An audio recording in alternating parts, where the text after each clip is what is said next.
My beloved child, when heaven quietly signed its name onto the blessing for your life, that covenant was not left with any blank spaces. I went ahead of you, preparing every opportunity, every doorway, every person who would step into your life at exactly the right time. But until you dare to put your own pen to it with your own faith, everything that has been signed in heaven will remain resting on the shelves of the spiritual realm, while your heart still complains in the midst of lack. The moment you hear these words is not some random scrolling past for fun, but a very specific appointment I have written into the program of your life. I see clearly every stage you have walked through, every quiet tear on your pillow, every prayer you have not dared to share with anyone. Today, I am not adding one more piece of content just so you feel less sad. I am placing a spiritual milestone in your heart. I am knocking on the door once more, very personally, very intimately. If you still call all of this coincidence, you will unintentionally make light of the seriousness and spiritual weight of what I am stirring inside you. In heaven, the blessings prepared for you have already been appointed, already sealed. The issue is no longer on my side, but in the walls that are being built up in your heart.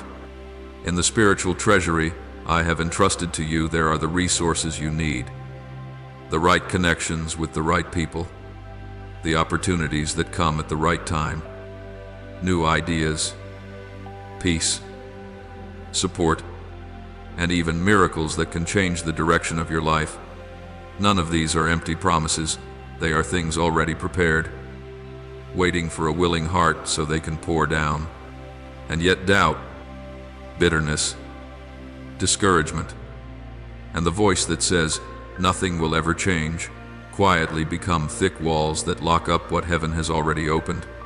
Today's message is at once my comfort, I have seen it all, and my warning, do not let the walls of your heart block the flow of blessing that I have signed my name to for you. Your faith is not a sudden rush of emotion when you listen to a message. It is your legal signature to receive what heaven has already signed for you. Faith is different from empty optimism. It is not just saying, I believe, to feel a bit better, but beginning to live as someone who has already received, even when your eyes have not seen any change yet. Your faith is revealed through your words. When you stop repeating the language of failure and begin to declare what I have spoken over your life through your actions. When you dare to make decisions, take steps, and choose in ways that align with what you believe through your attitude. When you shift from seeing yourself as a victim to seeing yourself as one who is sent. Every word of thanksgiving in a dark situation, every small act of obedience is another stroke in your spiritual signature. The issue is not that I have not acted, but that you have not truly signed that covenant with your own faith. And when you sign, heaven will begin to move in a way you did not expect.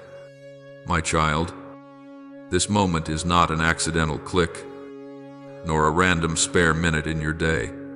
Before you opened this video, before these lines began to resound in your heart, I had already seen you for a very long time. I have seen every stretch of road you have walked, every bend where you stumbled, every silent space where you said nothing to anyone. And it is I myself who arranged for you in this message to meet today, not to entertain you, not for you to listen and then forget, but to awaken in you a truth. Your life has never been accidental. You think you just happened to scroll into this, but I call it an appointment written long ago in my plan for your life. Before you ever knew what weariness felt like, I already knew. Before you sighed in frustration at the dead ends, I had already heard. Before you were bewildered and asked, I don't know where my life is going, I already had the answer. It is just that there are times when you are so busy with fear, with pressure, with the voices of this world that you cannot hear my call, which is sounding very softly within you. You must understand this. Not a single tear of yours falls without my seeing it, and not a single whispered prayer of yours goes by without my remembering it. There are nights when you think you are alone, but I am standing very near. There are seasons when you think you have been forgotten, but in reality I am quietly preparing a turning point that even you cannot yet imagine. If you look back over your life slowly, you will see there have been many times you escaped in a way that made no sense. Many times another door suddenly opened when you thought everything had slammed shut. That is not vague luck. That is my hand quietly guiding you. People often call that coincidence, but I call it intentional arrangement. I do not act on a whim with your life. I know what you were created to walk through, which marks you would carry, which lessons you would learn, and what kind of person you would become. Even the chapters you call wrong turns are not wasted to me. The wounds that once caused you to close your heart, the failures that once made you feel useless, all of these I am using to carve depth into your soul. What grieves me is not that you have stumbled, but that you begin to believe your life is nothing but random, meaningless, and passive. When you believe that, you unintentionally lower your own value and make light of my presence in every stage of your journey. You start drifting through your days like someone lost, instead of someone who is being led. And when you live in that posture, it becomes very hard for you to recognize the spiritual signals I am sending you continuously. Do you know, today, as you listen to these words, I am not only speaking to your ears, I am knocking directly on your spirit. This is not content for you to listen to just so you feel less empty and then go back to the same old void. This is a spiritual milestone where I am reminding you I have never taken my hand off your life. I am calling you to awaken from a passive faith, from a way of living that only believes in name, prays just to get it over with, and then keeps living according to fear. If today you still say, it's probably just random, you will miss the spiritual weight of this encounter. You will hear without truly listening, know without truly believing, and then keep returning to the old cycle, hoping, being disappointed, giving up. But if you dare to pause for a moment, dare to admit in your heart, maybe God really is speaking to me, then in that very moment, your faith will begin to be rekindled after all the months and years of being covered in dust. I do not appear by accident in the weakest seasons of your life. I also do not choose the times when you are at your strongest to call you. I often come right when you begin to doubt yourself, doubt the future, and even doubt my promises, because it is exactly then that you most need to be reminded you are not swimming alone through this life. You are being led, even when you cannot see the invisible cord that is holding you. Do you still remember the prayers you once spoke to me long ago? There are things you have forgotten, but I have not. There are dreams you have folded away, but I still keep them. There are longings you decided were too unrealistic, but I have never mocked them. I have not forgotten the things you once asked for with tears in the night. It is just that sometimes I must lead you along routes you do not like, so that your heart becomes large enough to contain what I have planned. You need to understand faith is not something you use only when the road is smooth. It is the light by which you walk through the dim stretches. And today, as you are listening this far, I am once again kindling that light in you, not by a burst of impulsive emotion, but by a deep certainty in your spirit. Your life is not aimless, not abandoned, and not driven by meaningless randomness. Many times you have asked, why do I pray so much and nothing changes? You do not realize that it is precisely those times of waiting that are training you to be strong enough not to break when the real blessing arrives. There are things which, if I gave them to you earlier, you would lose because you were not yet mature enough. There are doors which, if they opened too quickly, you would walk through with pride instead of humility. So I am never late. You are simply being prepared. In this moment, I have not come to offer hollow promises. I have come to tell you the truth. You are in my process, whether you recognize it or not. And that process is not cold or mechanical. It is built out of love, out of patience, and out of a plan you cannot yet fully see. If you keep insisting on calling it coincidence, your heart will grow careless toward the holy things that are quietly taking place. Today, I ask you only one small thing. Do not treat this moment lightly. Do not swipe past it like you do with other content. Do not listen out of habit. Listen with your whole heart.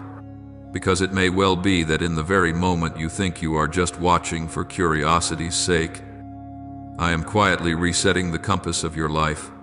I am turning you back toward the path you drifted from without even realizing it. If you have ever thought, my life is probably nothing special, then today I say to you, the very fact that you are still breathing, still listening, still longing for what is good, is already a sign that I have never let go of you.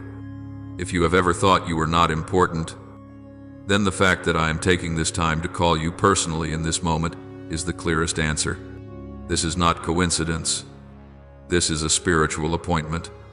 An appointment so you will be reminded that you have never been alone, never been forgotten, and never been a faint, meaningless dot in the vast flow of life. You are part of a story that I am writing, and that story is far from over. And if today you dare to believe that this encounter has a purpose, then you have just stepped into the starting point of a new journey, where you stop living as someone without direction and begin to learn to live as someone who knows they are being led. My child, there are things I have already signed in heaven. They are not under consideration. They are not in doubt. They have been decided, sealed, and made ready. The blessings for your life are not some vague intention, but part of a clear plan that I set in place long before you even knew what it meant to worry. The issue today is no longer on my side. The issue lies in the invisible walls you are raising within your own heart. You often think that blessing is still far away, that I am still testing you, that perhaps you are not good enough, not worthy enough, not qualified enough to receive. But I tell you the truth in heaven. The spiritual storehouse prepared for you is already in place. In it is strength for you to take the next step when you feel completely drained. There are relationships that will lift you up at the very moment you think you are all alone. There are opportunities that will open when you are convinced every door is shut. There are new ideas that will light up when your mind is tired and empty. There is a peace the world cannot give and cannot take away. These things are not empty promises. They are not on my lips just to sound beautiful. They already exist in the treasury I have set apart for each of my children. Everything is waiting for the right time and for a heart that is ready. Yet there is a painful paradox I see in so many. The blessing is on the other side. But you are the one who keeps building walls on this side. The first wall you build is doubt. You doubt me. You doubt yourself. And you even doubt what is good. You say you believe. But deep inside you are always bracing yourself for a bad outcome. You pray, yet you expect in your heart, it will probably be very hard anyway. Every word of doubt is like a brick you lay with your own hands, quietly rising higher without you noticing. And when those walls are thick enough, the flow of blessing from heaven cannot pass through. Not because I have stopped giving, but because you have locked your own heart. The second wall is bitterness. There are things that have happened that were not what you hoped for. There are prayers you have lifted up in tears, only to see the outcome go in a different direction. You do not say it out loud, but at times your heart whispers, maybe God is not listening to me anymore. Bitterness does not arrive with noise. It comes quietly, like a thin layer of dust slowly settling over the light of faith. And when bitterness stays too long, you begin to look at everything I do through a distorted lens. The third wall is discouragement and exhaustion. You are tired of waiting. You are weary of praying without seeing clear results. You are so tired that you no longer even have the strength to be disappointed. You only have enough strength left to settle for a life that is just okay enough to get by.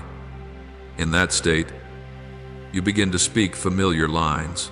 Well, I guess my life will just be like this. Trying harder won't change anything. Why hope for anything? It only wears me out. Each such sentence not only weakens you, but also raises higher the invisible wall, standing between you and the blessing. You need to understand something very important. I am not the one building these walls. I have not locked the door to your blessings. I have not withdrawn what I have signed for you. My signature remains in place. It is just that every time you doubt, grow bitter, or sink into discouragement, you are the one adding another layer of lock upon your own heart. This message does not come to accuse you. I do not come to make you feel guilty. I come to both comfort you and awaken you. I comfort you because I want you to know that I have seen it all, every tear you have shed in silence, every sleepless night of worry, every question you have hidden away, afraid to ask anyone. You are not suffering unseen. I have never turned my back on you, and I awaken you because if you keep building these walls, it is you who will end up imprisoned inside, not the blessing locked out. There is a truth you need to face many times. You are not lacking in blessing. You are only lacking a heart open enough to receive. You are not lacking opportunities. You are only lacking the faith to step out of your comfort zone. You are not lacking support from heaven. You are only lacking a heart soft enough to let that stream of blessing flow in. You say that you have prayed a lot. I know. But have you allowed me to touch the deepest fears inside you? Have you allowed me to heal the wounds you keep trying to hide? Or have you only been asking me to change the circumstances on the outside, while inside you still keep your defenses tightly raised for fear of being hurt again? There are people who are very fervent when asking, yet extremely hesitant when it comes to trusting. They want to receive blessing but are afraid to hope. They want their lives to change but are afraid of being disappointed one more time. And that very fear becomes the greatest wall of all. My child, blessing is not something I throw to you from afar for you to struggle to catch. Blessing is a flow, and a flow needs an open channel. When your heart is closed, no matter how much I pour out, you will not be able to perceive it. It is not because I am stingy, but because your heart has become too cramped to hold anything new. If today you still think, surely God has not done anything for me, then I gently ask you this: are you sure you have cleared enough space in your heart for me to work, or are you still clinging tightly to old assumptions, old failures, old fears, and then using all of that to measure what I am about to do? I do not come to break your blessings. I come to break down the walls in your heart, not by force, but by truth. The truth is that you are still being loved, still being remembered, still being prepared for good things that far exceed what you dare to ask or imagine. If today you allow yourself to soften a little, to let go a little, to believe again, even just a little, those walls will begin to crack, and when even the smallest crack appears, the light of heaven is already enough to slip through. I do not need you to be perfectly strong. I only need you to open your heart sincerely. You do not need to understand my entire plan. You only need to stop locking your heart with fear and weariness. Remember this: in heaven, I have already signed. On earth, it only remains for you to lower the walls. When the walls come down, the flow of blessing will no longer have to search for a detour. It will run straight into the place I have prepared for it, your very heart. My child, many people think faith is only a feeling that rises in a certain moment when they hear a sermon that moves them, when they stand in the midst of a worshiping crowd, when tears suddenly fall from emotion. But I tell you, true faith does not lie in passing feelings. It lies in the deep agreement between your heart and the word I have spoken. Faith is not a mere sense of, I believe, to ease your mind. It is the act of signing your name to what heaven has already prepared for you. In heaven, I have signed first. I have sealed the good things for your life. But on earth, That covenant only begins to operate when you also put your pen to it with your very life. And that signature is called faith. You need to understand a very important difference. Faith is not the same as optimism. Optimism is when you soothe yourself by saying, "It will all be okay somehow." Faith is when you dare to stand firm on my word even when there is not yet a single visible sign that change is taking place. Optimism rests on feelings. Faith rests on truth. Optimism rises and falls with circumstances. Faith stands firm even when circumstances have not yet changed. Many times you say, "I believe in God," but your life still runs according to fear. You pray for provision, yet the way you live is driven by anxiety about lack. You ask me to open a way, yet whenever an opportunity comes, you shrink back for fear of risk. It is not that you do not believe in me, it is that you have not yet dared to sign fully onto what you say you believe. Faith is not measured only by the words you say in the moment of prayer, but by the way you live when you walk away from that place of prayer. Faith is not expressed through memorized phrases, but through very ordinary choices, whether you choose to believe or to doubt, to step out or to stay put, to obey or to delay. And your signature of faith is not a single stroke of the pen. It is a process being written day by day through 3 very clear levels. The first level is your words. The words you speak each day are sowing a spiritual seed into your own life. When you continually confess failure, belittle yourself, and say that you are useless, inferior, and have no future, you are signing a contract very different from the one I have signed for you. I have called you my beloved child, my chosen one, a person of worth, but if your mouth only repeats the language of fear and hurt, then your signature is contradicting mine. Faith begins when you dare to correct what you say, not to trick yourself, but to come into agreement with what I have spoken. You may not yet see yourself as strong, but you choose to say, "I am being transformed by Him." You may not yet see the path clearly, but you choose to say, "He will lead me step by step." Every word you speak in faith is a fresh stroke of ink on that covenant between heaven and earth. The second level is action. Faith does not stop at the lips. If you only speak but do not dare to step out, that is not yet a complete signature. Your actions reveal how deeply you truly believe. Are you willing to make decisions that align with what you have been asking for? You ask for growth. But are you willing to learn, to change, to be trained? You ask me to make your life new. But are you willing to cut off the relationships, habits, and lifestyles that are pulling you backward? Every step of obedience, however small, leaves a very great imprint in the spiritual realm.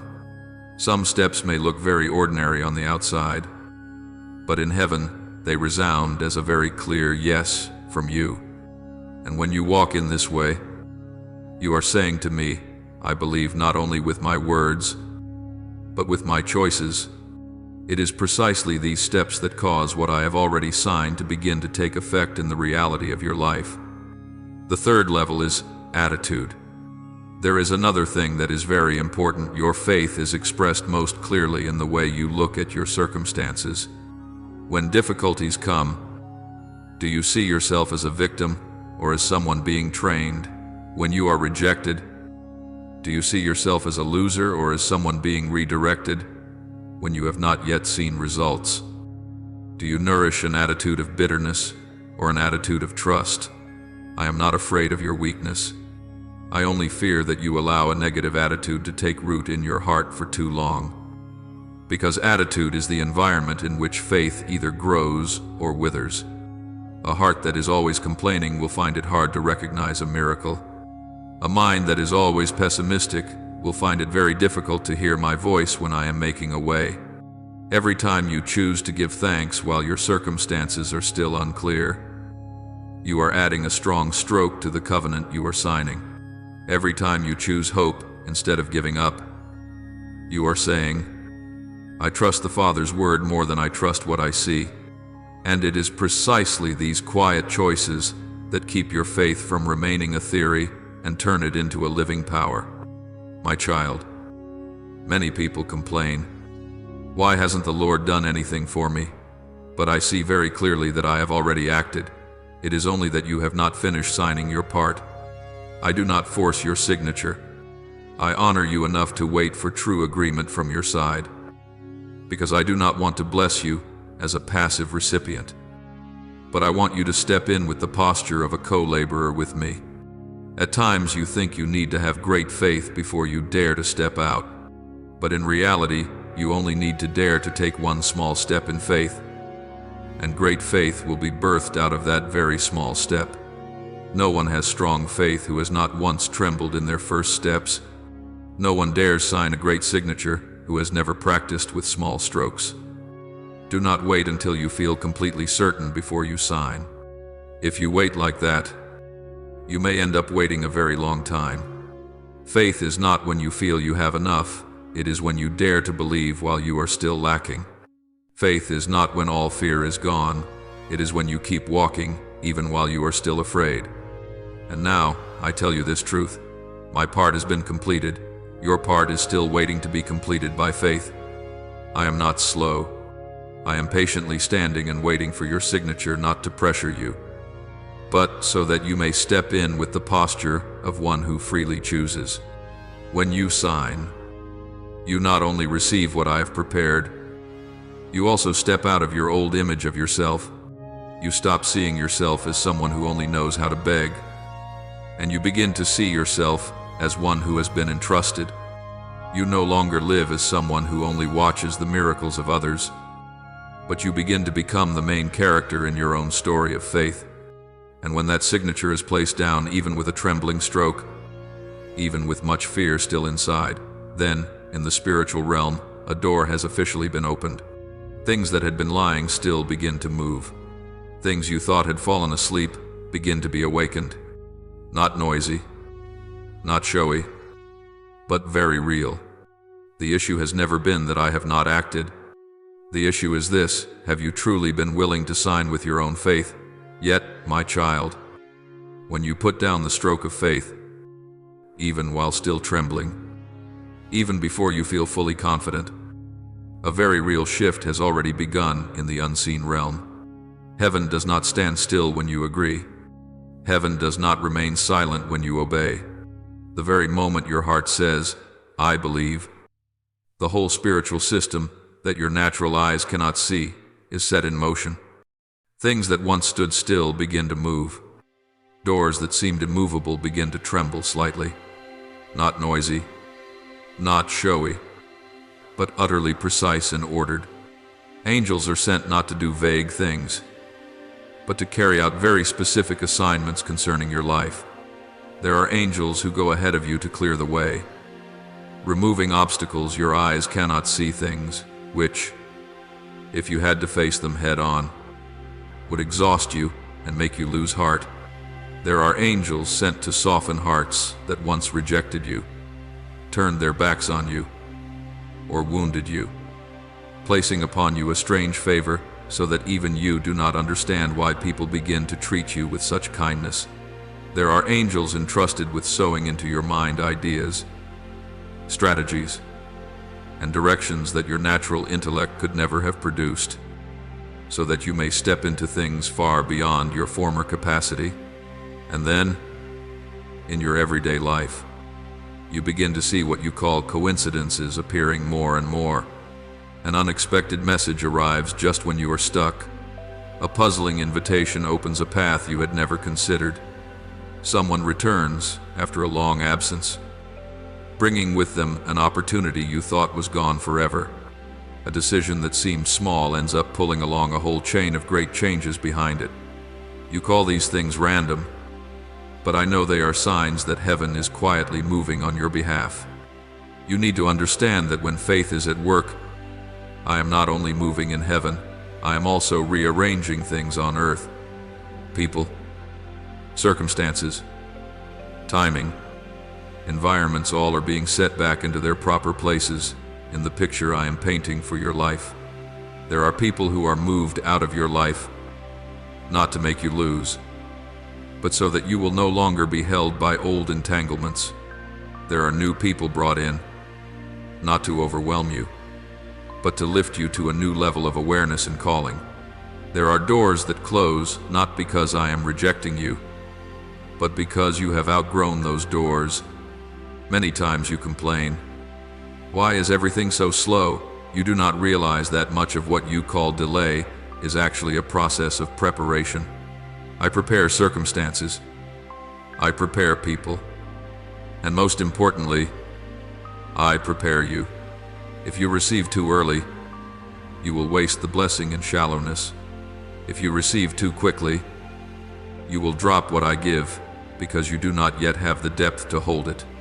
So when the appointed time comes, things will not explode in chaos. They will move gently but very surely, without deviation, without mistake, without being a second late. There is something I especially want to warn you about. If you look at everything only with natural eyes, you will easily treat these spiritual signals as ordinary. You will say, "Oh, that was just luck." You will think, "It was probably just coincidence." And then you will go on complaining, "God still hasn't done anything for me." It is not that I am not working. It is that you have become accustomed to looking at miracles through the lens of familiarity. When you become too used to grace, you will unintentionally despise that very grace without realizing it. In reality, there are miracles that do not come in the loud form you once expected. There are deliverances that do not unfold in the dramatic way you once imagined. There are answers that do not appear as a sudden flash of lightning, but as a series of very ordinary, very small details that are easy to overlook. Yet, those very small things, when placed together, will form a very great turning point in your life. My child, when your faith begins to operate, you will not only see your circumstances change, you yourself are being changed from the inside. You begin to become more sensitive to my voice. You begin to notice things you once overlooked. You begin to understand that some answers do not come in the form of gain or loss, but in the form of being shaped, being prepared, being elevated. And when you look back, you will be startled to realize that I have led you very far from the day you dared to sign in faith. At times you will wonder, why do some people enter my life so quickly and then leave just as quickly? You do not realize that some people are only assigned to walk with you for a short stretch to hand you a lesson, a missing piece, a spiritual touch, and then they must go so that you will not become dependent on them but learn to walk with me. There are also others who seem very ordinary, yet they become key factors in a major transition in your life at the right time, in the right place, in the right role. When faith is at work, you are no longer alone in your decisions. You no longer make choices based merely on fear and the need for safety. You begin to be led by peace, a peace that does not come from everything already being stable, but from knowing with certainty that you are in my hands, even while many outward things are still not entirely clear. And I tell you this truth: once you have signed in faith, heaven will never again stand outside your life. Heaven intervenes. Heaven orchestrates. Heaven arranges. There are turns in the road which, seen with human eyes, look like mistakes, but seen with spiritual eyes are loving redirections. There are slowings that feel like losing momentum, but in reality, they keep you from arriving too early at places for which you are not yet ready. So if today you are beginning to see strange movements in your life, changes that are hard to name, new connections, new opportunities, new challenges you have never faced before, do not be quick to be afraid. Very likely these are signs that your signature of faith has reached heaven, and heaven is beginning to respond with very real movements in your life. My child, when heaven has signed, when I have sealed the blessing appointed for your life. The next step is not for you to keep sitting there, waiting for spiritual handouts like a beggar. I have not called you to live in the mindset of hoping to be given a little, but to walk as a rightful heir, knowing that you have a share in your Father's inheritance. I want you to change your posture of living from someone who only knows how to wait to be given, to someone who is clearly aware, I have been entrusted with this, and I am responsible to steward it. A beggar is always saying, please give me a little, whatever you can spare. Just don't abandon me. But an heir is different. An heir is not arrogant, yet clearly knows their position. An heir does not come with the trembling of inferiority, but with reverent fear and gratitude. Father, I thank you for all you have prepared. Please teach me how to steward and use it according to your will. It does not please me when you insist on putting yourself beneath what I have already spoken over you. True humility is not humiliating yourself, but accepting exactly what I say about you, no more and no less. Therefore, first of all, I want to correct the way you pray. Do not pray like someone begging for scraps, Lord. If possible, could you give me just a little of this, a little of that, as though I were hard to please and would only open my hand if you begged enough. I am your Father. A loving father does not always give his child everything the child wants, but his heart is always ready to give what is good at the right time. I want to hear your voice. I want you to open your heart to me, but I do not want you to remain forever in the posture of fear of being rejected. Come to me as a child in the house. You may still tremble out of reverence, but you do not doubt my love. Learn to pray like someone who knows they have a share in their Father's inheritance. Father, I know you have prepared my portion of blessing. Please open my eyes to see it. Open my heart to receive it, and correct me so that I may be worthy to steward it. That is the prayer of an heir, not of a beggar. Next, I want you to speak as one who has received.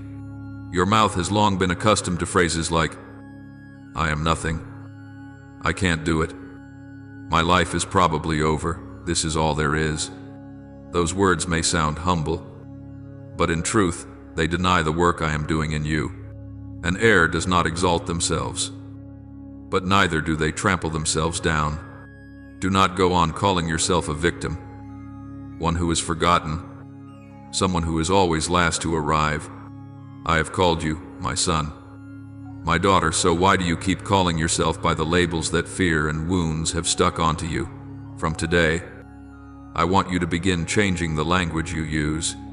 When you speak about yourself, speak with this awareness: I am being shaped by His hand. My life is in the Father's hands. I am learning to live as one who is sent, not as a wanderer without direction. These sentences are not slogans. They are the way you sign with your words beneath what I have already spoken over you. But words alone are not enough. An heir does not live in a passive comfort zone. I want you to live as one who has received, which means beginning to make decisions, choices, and steps with the awareness that you are managing what I have entrusted to you, not just renting this life for a while. If you believe that I am opening a new path for you, then start preparing, learning, disciplining your lifestyle, and adjusting the way you use your time. If you believe I am calling you into a new environment, then begin taking small steps. Register, ask questions, try, connect. Do not wait for everything to be perfect before you act, because true faith often begins with very small, but very real steps. An heir lives with the awareness: every day of my life is not meaningless, but part of the mission the Father has given me.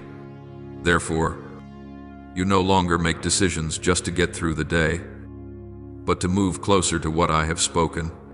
You will begin to ask yourself, does this choice bring me closer to the Father's will? Does this relationship help me live true to my calling? Does this habit weaken me or strengthen me in my spiritual life? When you live that way, you are acting as a steward of an inheritance, not as a passerby taking temporary shelter. I also want you to act publicly as a spiritual sign. Do not let your faith remain only something like, as long as I know it in my heart before God. That's enough. There are public actions I want you to take, not to show off, but to set a spiritual milestone for yourself and for those around you. It might be a confession of faith you dare to speak out, instead of keeping silent out of fear of being judged. It might be a comment or a share of a spiritual message you believe, even though you know some will not understand.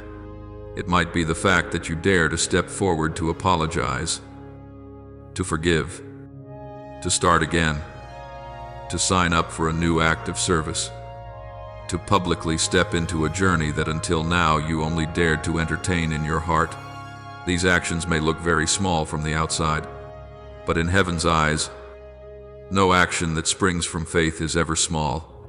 Every nod of obedience, every step you dare to take that breaks the old cycle, every time you dare to say, I believe, and live differently because of that, each one is a bold stroke in the signature you place beneath the covenant when heaven has signed.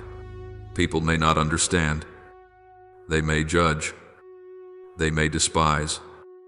But in heaven, each of those actions is recorded as your way of saying to me, I agree with what you have spoken. I do not only listen, I take part.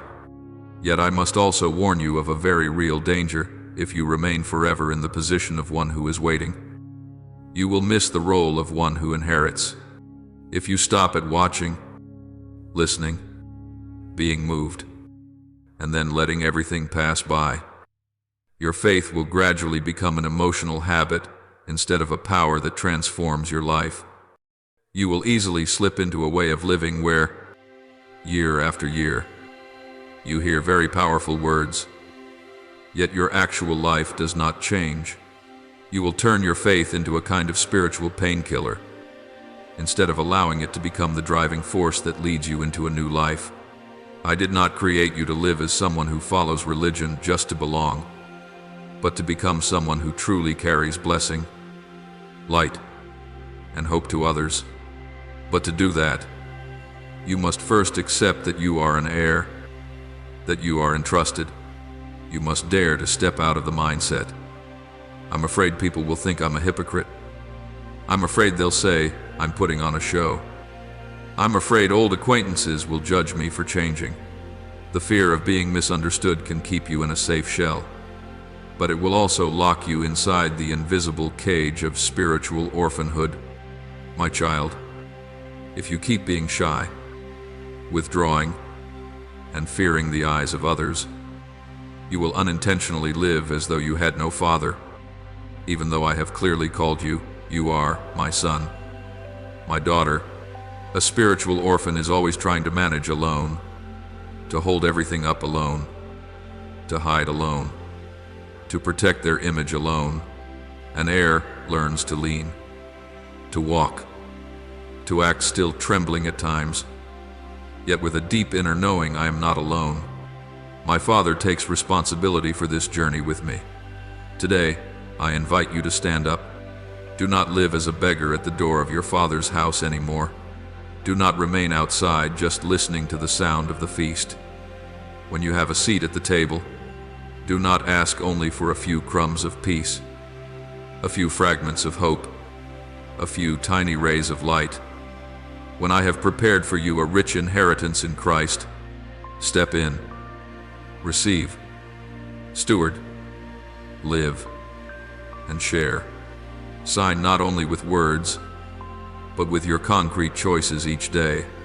And as you begin to live as an heir, speaking as one who has received, praying as one who has received, choosing as one who has received, acting as one who has received, you will discover something. Heaven will no longer be a distant thing somewhere above your head. Heaven will begin to resound in every decision, every relationship, every opportunity, every season of your life. The covenant, when heaven has signed but you have not, will be completed. because now you have signed it with your own faith and concrete actions. And that is when you will not only hear about blessing, but truly step into and live in the blessing I have prepared for you from the beginning. My child, you were not born to scramble for scraps of blessing like someone constantly afraid of being left out. What belongs to you in my plan is not some leftover promotion on the margins, something you have to fight, compete, and strain to prove yourself worthy to receive. I have carefully written your name into the portion of inheritance reserved for you in my house. Therefore, you do not need to live in a state of constant strain, counting every little bit, afraid of losing out, afraid of arriving too late.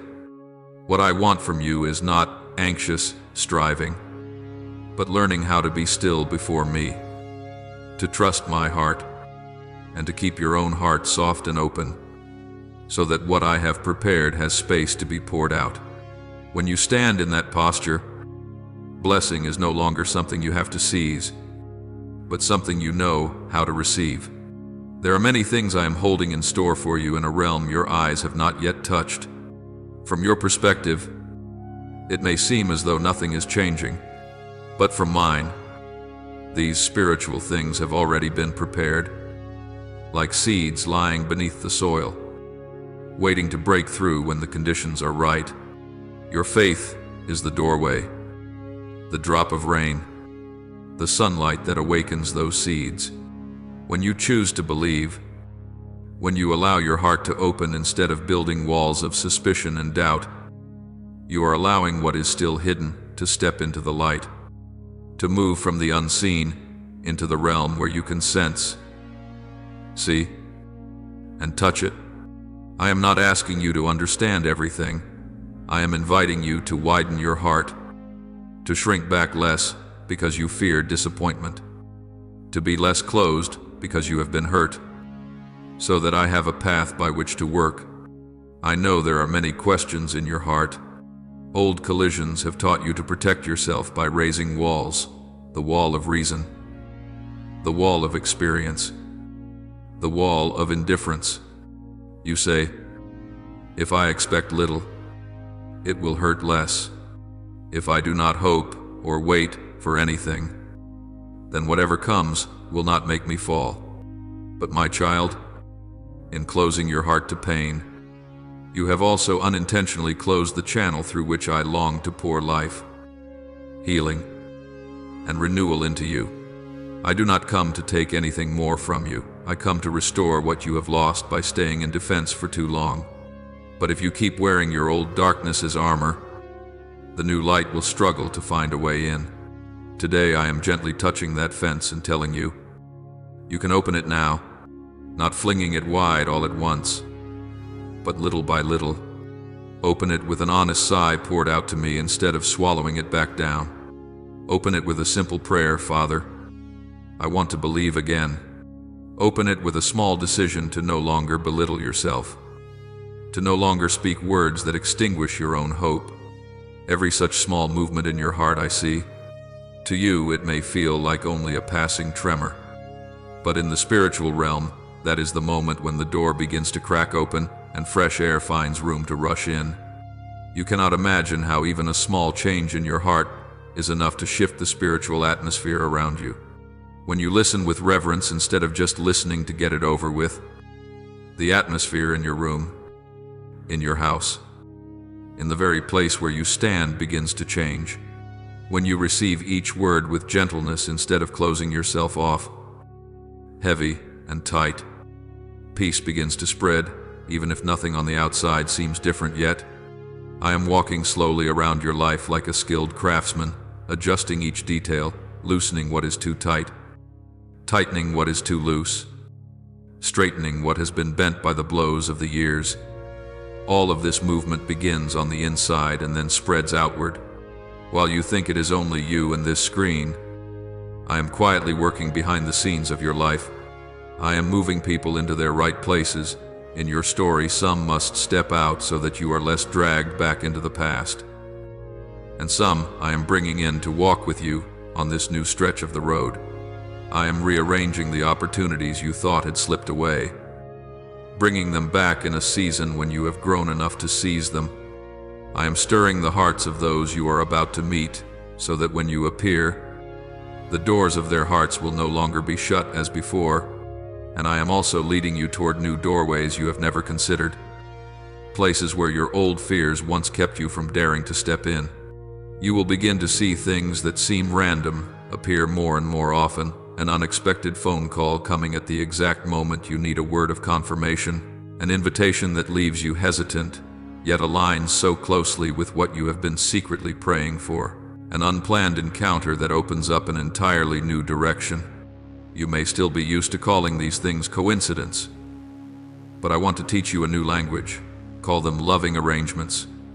For those who place their trust in me, no moment is wasted and no detail is truly meaningless. As you open your heart, you will gradually learn to distinguish what is merely outer noise from what is a sign that I am gently drawing you in another direction. Sometimes, my shifting is not only about bringing good things in, but also gently taking away what no longer fits. A job you have clung to so tightly suddenly feels cramped. A relationship you have held on to at all costs suddenly reveals limits you have long tried to ignore. You feel confused and you ask me, why is everything getting messy when I am trying to believe? But you do not realize that it is precisely because you have begun to believe that I now have a way to intervene more deeply. I am not making your life chaotic. I am only stirring up what was already tangled so that you will no longer keep deceiving yourself. Because I want you to step into a wider space.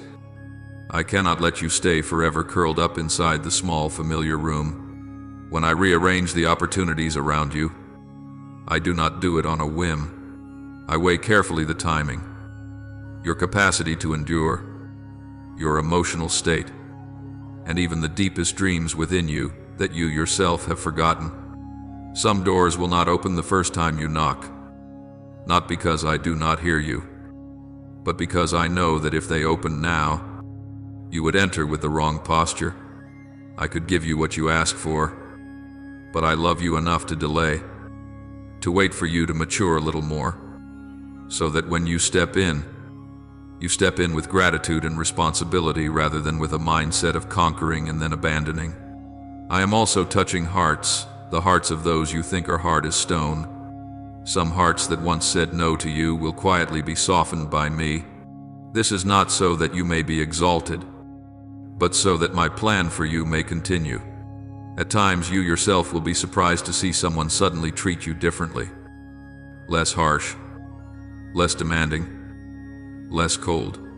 Before you rush to feel proud or confused, I want you to know this: it is not simply that they have changed their personality, but that I am gently knocking on their hearts, just as I have knocked on yours. And above all, I am opening doors, not only doors of work, finances, and relationships, but first of all the doors within you, the door of recognizing your own worth, the door of reconciliation with your past, the door of courage to face what you once avoided.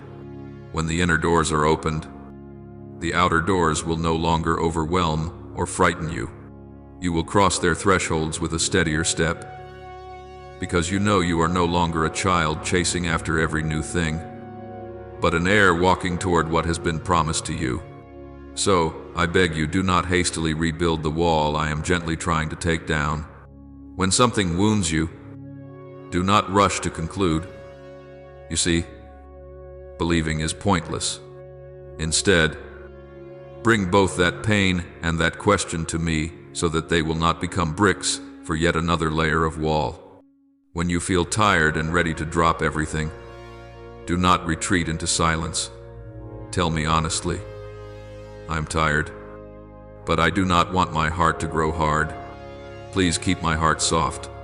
Even a whisper like that is enough to keep the flow from being completely blocked. You do not have to fight with your brothers and sisters, nor compete with anyone in my house. Each person has their own portion, their own timing, their own journey. Comparison only exhausts you and makes you doubt me more. Instead of asking, Why do they receive and I do not yet learn to ask? In this season, Father, what are you teaching me? What are you arranging for me that I have not yet seen? When you change your question, your heart will be less bitter and will open for my wisdom to flow in. Today, if you can hear my voice glimmering somewhere between these lines, pause for a moment and take a deep breath. Let that breath remind you that you are still living in my presence. Before you look for more answers, let your heart say one simple sentence: I do not understand everything, but I want to believe that Father is working on my behalf. To others that may sound weak, but to me it is a beautiful response. It gives me room to keep arranging, keep shifting, keep opening doors without being stopped by the wall of your doubt. My child, I am not in a hurry. I am not rushing your life. I walk at your pace, but I will not stop. When you listen, I will keep speaking. When you open your heart, I will keep giving. When you agree to step forward, I will keep leading. And day by day, you will realize that what you once thought was random has in fact been the steps I quietly traced in advance on the path you are walking. My child, what is beginning to stir in your life today is not a sudden moment, but the activation of things I have cherished for you for a very long time, long before you ever cried your first cry. When you were not yet aware of yourself, when you were still only an idea in the Father's heart, I had already thought of you, sketched out your life in my purpose, and placed within you very unique lines, abilities that even you sometimes do not understand why you possess, and deep desires you have often assumed were too different. I did not casually pick a few pleasant things and toss them into your life just for the sake of it. I have carefully tended every detail, preserved every element, arranged every piece, waiting for the day when your heart would be soft enough, open enough, deep enough not only to grasp but also to keep what I give. Today I am no longer speaking to you only with vague promises, but with a clear affirmation. What I have prepared for you is stepping out of the realm of waiting into the realm of fulfillment. What I have for you has never been confined within the boundaries of money, titles, or the things people easily see and hastily label as success. I know you need those things to some degree in order to live, to care for your family, to stand firm in this life. But the blessing I have planned for you does not stop at having enough to eat, enough to wear, enough to spend. I care far more about the inner part of you, the place where fears hide, where loneliness lies still, where desires both burn and fear being extinguished. In the storehouse I have set aside for you, there is a kind of peace, wholly different from the fragile calm you have tried to create by avoiding problems or talking yourself into feeling better. It is a stability that sinks to the very bottom of your soul and keeps you from being swept away whenever circumstances rage. I have prepared for you a peace that frees you from having to measure yourself against others, from being strangled by imposed standards, from having to strain endlessly to prove your worth. The peace I want to pour into you is not a few fleeting minutes of comfort that soon disappear, but a foundation from which you learn to live, to love, to decide, and to walk in freedom. Not only that, I have also kept for you a store of wisdom reserved for the crossroads where you do not know which way to choose. You have stood at the intersections of your life, looking in every direction and feeling anxious, afraid of choosing wrongly and having to pay the price, afraid that one unwise decision will bring consequences you cannot bear. There have been times you blamed yourself for choices in the past, times you swore you would never let yourself fall into such a situation again, and then that very fear tied your hands in front of new opportunities. I see that inner struggle, and I am not leaving you trapped in that cycle forever. I am ready to give you clarity from above, a gentle yet distinct light, enough for you to see the next step, even when the rest of the road ahead is still hazy. The wisdom I have for you is not just knowledge in your mind, but also sensitivity in your heart. so that you both recognize what is right and have the courage to do what is right, even when the right thing is not the most comfortable choice. I know there have been seasons when you lived like someone utterly drained of strength. On the outside, you still managed, still smiled, still fulfilled what had to be done. But inside, you were like a vessel that has not been refilled for a long time. With only a few last drops clinging to the bottom, you lay down, yet your mind kept spinning. You woke up, yet your heart felt just as heavy as before. You did what you had to do, but found no joy in it. Even small successes could not satisfy you. And everything felt like a meaningless cycle. I did not turn my face away from those days. In my storehouse for you, there is a gift called rest, not an escape from everything, not a surrender to anything, but the grace to lay your burdens down in the right place. I have prepared for you pauses along the way, places where you can breathe deeply, honestly admit that you are tired, and allow me to carry the part you no longer have strength to bear. I want to teach you a way of life that is not about pushing yourself to exhaustion, but about a rhythm of stopping and going, of battling and resting, of giving and receiving. That too is a blessing many people fail to recognize because they are busy chasing after things that are easy to display on the outside. As for the future, how many times have you looked at it as a foggy veil, hoping yet hesitant, longing yet afraid?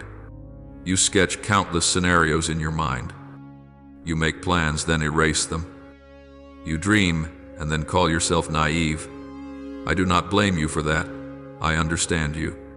Yet while you are struggling over your plans, I have been painting for you a picture that is much larger, not so that you can grasp every detail, for knowing everything would overwhelm you and rob you of freedom, but so that you might have a clear direction. I have placed in your heart an image of a meaningful life, where you do not live only for yourself, but become a channel of blessing to others. Those longings in you to do something different, to not waste your life, are not random. They are seeds I have sown, little by little, waiting for the soil of your heart to become soft enough for them to rise. I have also already woven into my design the people who will play key roles on your journey.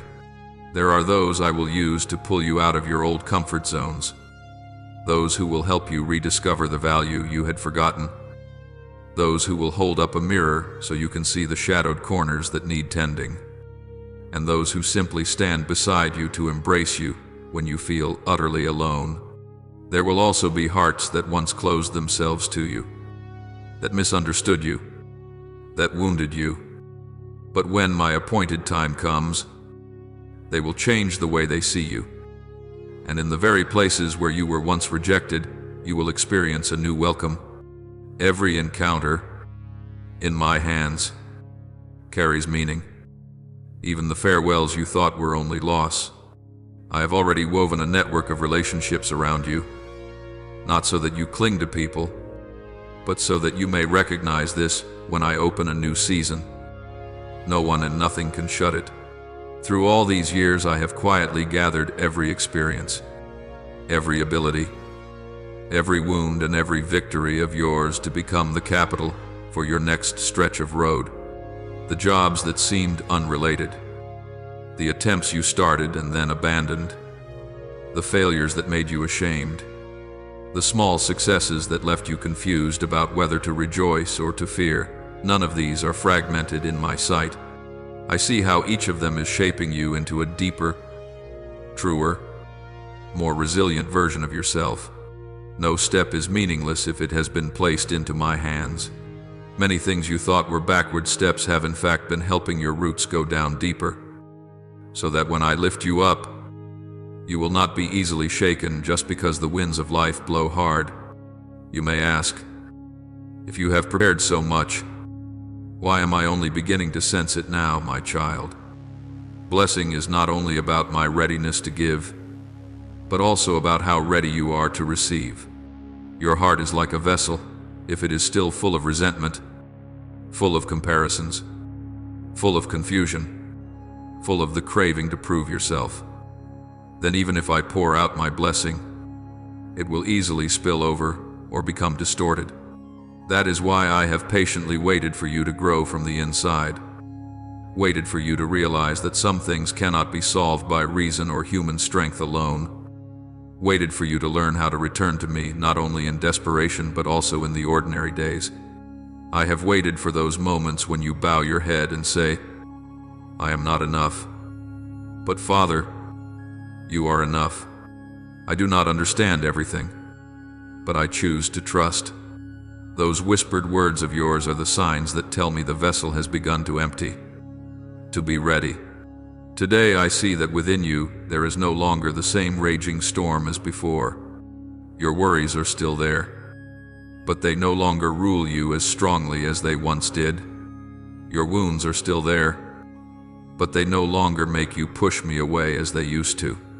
Your questions are still there, but now you know how to bring them to me rather than hiding them inside.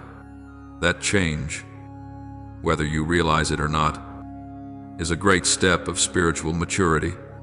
It shows me that you have entered a different season, a different state of heart, not perfect, but far more ready than before. And when your heart changes season, the treasure I have kept for you also begins to be opened. Picture this, all this time, at the headwaters of your life, I have been quietly storing up water. I have not allowed it to burst the banks and sweep everything away. Instead, I have built embankments, carved channels, adjusted the course. Now, it is time for the gates of that dam to be slowly lifted. The waters do not rush out so wildly as to overwhelm you, but they are strong enough to refresh the dry places in your life. Doors of opportunity you thought were closed forever begin to open a thin line of light. Ideas you thought had died return to your mind with new vitality. Conversations you once dismissed as insignificant suddenly open paths you had never imagined. A series of coincidences begins to appear. And if you look closely, you will see them aligning into a very intentional pattern. The blessing I have prepared for you is no longer sitting quietly on the shelf. It has been unsealed. I have released it to set out on its way. You may not see all its effects in a day or two, but like a train that has left the station, it is moving steadily toward you. And no one can stop it if you keep walking in faith and obedience. Some things will come quickly and some slowly. Some you will recognize at once, and some will arrive in such a way that only later, looking back, you will exclaim, so that too was part of the blessing the Lord had prepared for me. I want you to take hold of this truth with a calm, mature heart, not with a restless attitude that demands a dazzling miracle and then collapses in disappointment when things do not unfold according to your wishes. I am not calling you into a new season so that you chase after feelings and then crash, but so that you may walk each step more firmly, more deeply, more intentionally in your relationship with me.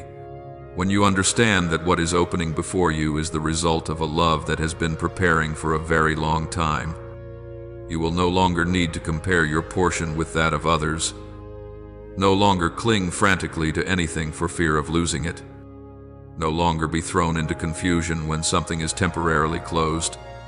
You will learn to ask, in this, Father, what are you doing in this situation? Where is the hidden blessing? How do I need to grow in order to move forward? And in this way, you will no longer be someone who merely sits waiting for blessing to arrive, but become one who walks with the blessing throughout its journey to you and through you. You will see yourself change from only asking. You begin to cooperate from only wanting to receive. You begin to share from thinking only of yourself. You begin to see the many others who need to be touched by the very things you have received. That is when the treasure I have prepared for you is fulfilled in its fullness, not only filling the vessel called your life, but overflowing into streams of refreshing water for the parched souls around you. And then you will understand more deeply than ever that everything I have prepared for you from the beginning was never meant only for you. but so that through you many more may taste the kindness of the Father. Listen very deeply to what I am about to say, for it is not only a word of encouragement, but a commissioning. You are not a spectator standing at a distance, nor someone waiting out on the porch hoping to hear your name called. In my eyes, you are already in the family, inside the house, with a place at the table. What I have prepared, what I have appointed, what I have stored up in my spiritual treasury is not for show, nor reserved for someone more deserving, but is precisely the portion meant for you. I did not make a mistake when I wrote your name into that plan, and I have not knocked on the wrong door as I come again and again to your heart. You may doubt yourself, but I have never hesitated in choosing you to walk this journey. Therefore, I invite you to step out of the way of living that is always in waiting mode. Do not see yourself as the one standing at the end of the line, merely hoping that when it is finally your turn, there might still be something left over for you. I do not want you to live with the mindset of constantly waiting for your turn.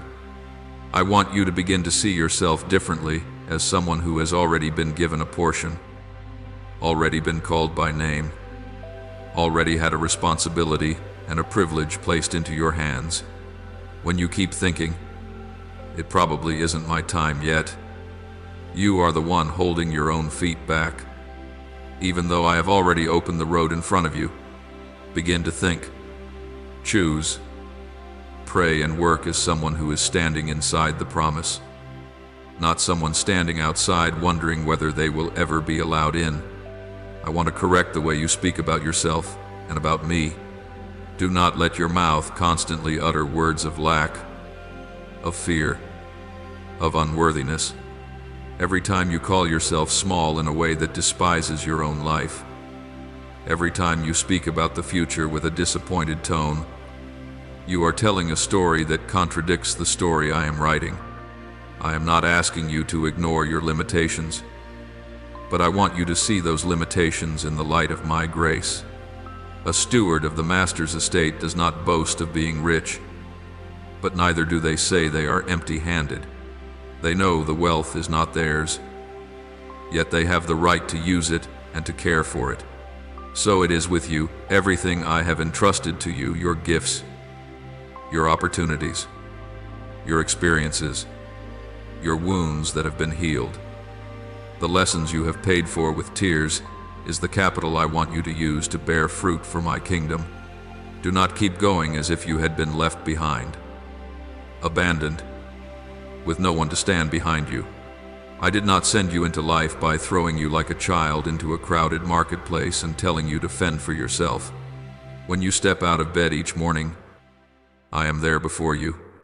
When you wrestle with the pressures of work, family, finances, and relationships, I am still standing with you in that cramped room.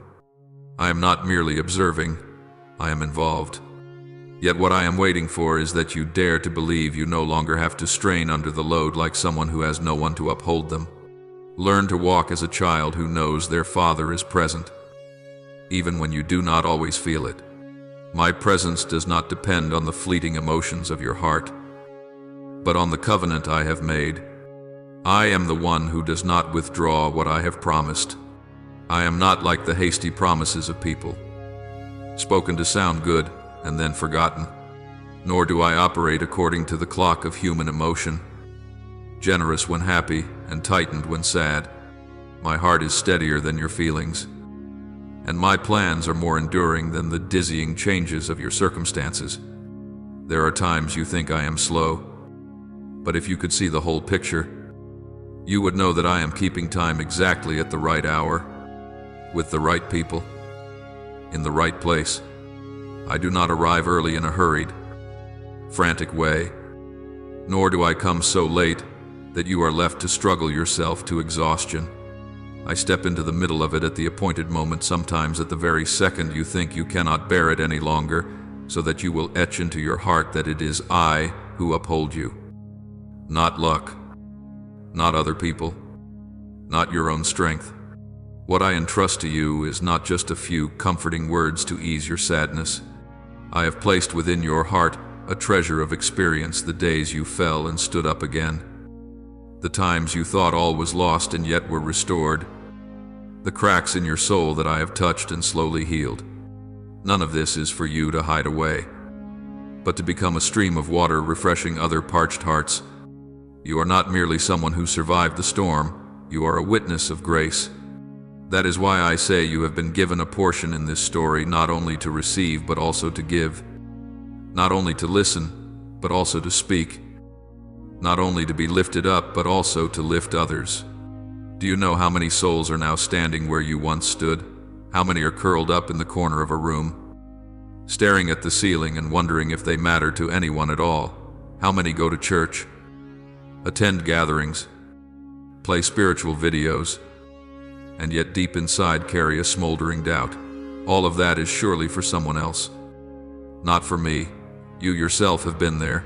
You have sighed those very sighs, and I did not leave you in that dark place. I stepped in. I lifted you out of those heavy thoughts, little by little. So now that you have tasted something of my support, do you want to become an answer to those silent cries for help? I am not asking you to become a hero, standing on a grand stage, speaking impressive words. I only ask you to honestly tell your story with humility and sincerity.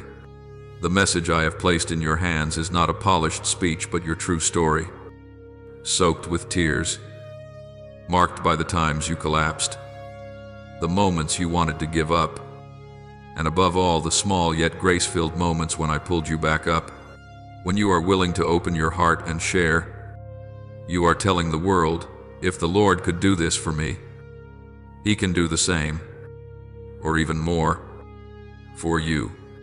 That is how you extend my arm to reach those whose names I remember, though you have never met them.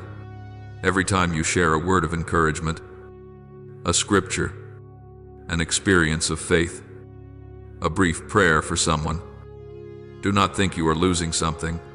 The water in a spring does not run dry because it flows out. It only becomes stagnant when it is held back. A seed does not bear fruit while it lies still in your hand. It bursts forth with life when it is sown into the earth and accepts being broken and decaying. So it is with the grace I have placed in you if you bury it under the fear of being judged or misunderstood. You are the one who loses. But when you dare to speak, to reach out, to actively comfort someone as I have comforted you, you are not left with less. On the contrary, you yourself will be filled all the more. I know there are still voices of doubt within you. Who am I to speak? My life is not good enough, not holy enough, not disciplined enough. How dare I touch anything concerning someone else's spiritual life? My child, if I waited for a perfect person before using them, no one on this earth would ever be sent. I choose to work through fragile vessels that are willing to be shaped by me. I do not need you to appear strong. I need you to be real. Your honesty about your shortcomings becomes the very doorway that encourages others to come to me, because they realize I do not come only to the put-together ones, but to those who are confused, messy, and full of contradictions. You simply need to let me cleanse your motives. Keep your heart soft and willing to learn, for the source of power has always been clear. It comes from me. I also understand the fear of being misunderstood, mocked, or labeled as showing off or hypocritical. I have seen the looks you once avoided, the bitter comments you have read, the phrases that haunt you. Just live your own life and stop pretending. But my child, those voices are not mine. My voice does not extinguish a longing heart or pour cold water on the first steps of a child trying to stand up. If you let the fear of people's opinions bind you, you will live like someone who keeps a treasure in their house while the door is locked. The curtains are drawn, and the lights are off. You may feel safe, but it is the safety of a dark, airless room. Yet when you dare to open the door, light will flood in, even if it comes with wind, noise, and jostling. I stand on your side when you choose to live honestly with the calling I have placed in your heart. Do you realize that every step you dare to take in obedience does not only change your personal story, but also affects an entire circle of people around you? It may be a younger sibling quietly watching how you face challenges. It may be a colleague observing whether the faith you speak of truly upholds you. It may be a family member who is weary of empty religion, secretly waiting to see if there is a faith that truly touches real life. When you live as someone entrusted by the Father, not perfect but genuine, not showy but not hiding, you are showing them a different picture of me, not distant, not cold, but near and patient. I want you to imagine this: if just one person dares to rise, dares to say, "I agree with what the Father has spoken," and dares to take the first steps as a child of mine, an entire line of history behind that person can be changed. The generations before, though full of wounds, are no longer meaningless. They become the backdrop against which the story of my favor is made clearer. The generations after you, though you have not yet seen their faces, will also taste the fruit of the decisions you make today. For every time you sign with faith and with concrete actions, you are placing a spiritual mark upon your lineage. From this point on, we choose to trust the Father. And then, as you walk in this new posture, not merely someone who holds out their hands to receive, but a child aware of carrying a portion of a spiritual inheritance, you will realize that the words I speak of when heaven has signed are no longer a distant concept. They become the heartbeat in each decision, the reason you rise after each fall, the strength that keeps you from quitting midway. When you are willing to share the message I have given you, even with just one person standing in front of you, you are partnering with me in a work far greater than you imagine. So today, I invite you to do something very specific. Do not just nod inwardly and then let everything pass by. Ask me, Father, where can I begin? Who is the first person I need to support, to send a message to pray for? Then do it. Even if it is a very small act, an encouraging text, a phone call to check in, a moment of courage to publicly share what I have done for you, a time when you dare to kneel and pray with someone in despair. All of these, when done in faith, are never insignificant in my eyes. It is in these seemingly small things that you continue to sign the covenant between you and me. I will not receive only for myself. I accept becoming a conduit through which blessing can be spread. And as you keep living this way, receiving and then giving, being lifted up and then lifting others, being comforted and then comforting, being healed and then becoming a sign of healing, you will one day find that you no longer ask, "When will blessing come to me?" Because your very life has become living evidence that the blessing is already at work. When heaven has signed, I have already spoken yes over your life. Now I am waiting for you to say yes as well through the way you live, speak, love, and dare to share. Then you will no longer be merely a listener of the message, but one who lives in the message, carries the message, and lets that message continue to flow to thirsty hearts you have never even known.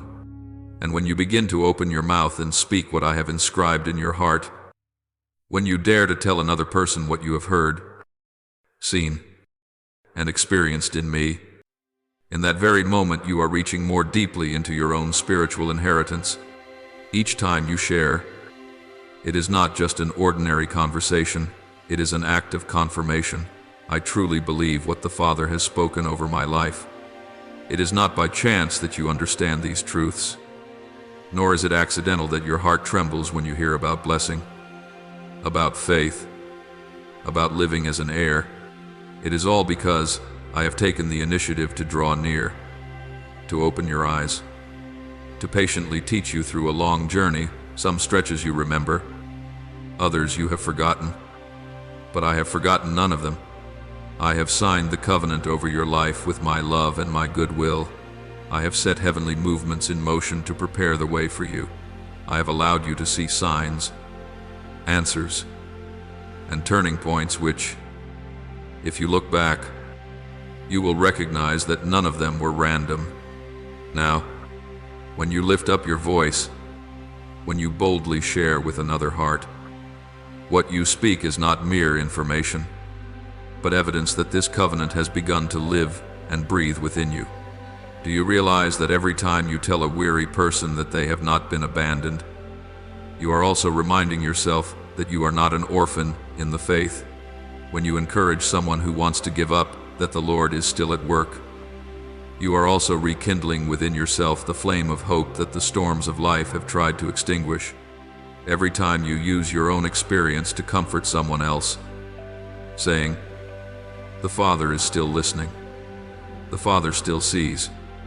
The Father is still making a way," the cord that connects you to your inheritance is drawn tighter, because blessing is not an object to be locked away in a cupboard, but a stream of living water that is only truly complete when it flows from you to others.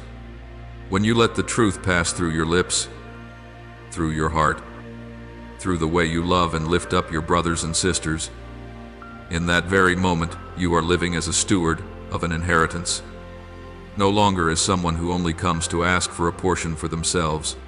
I did not speak to you only to stop there. I poured out my heart to you. I touched you.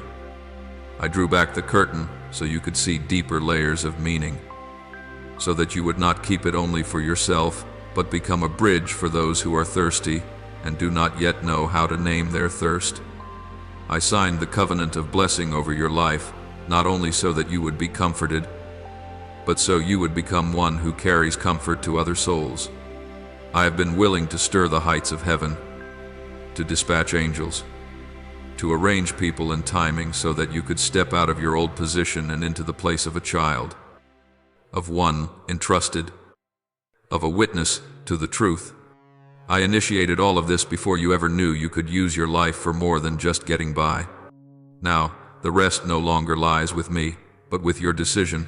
Will you choose to believe fully and hold fast to this all the way to the end of the journey, or not? Do not think that holding fast is a passing surge of emotion that will soon fade.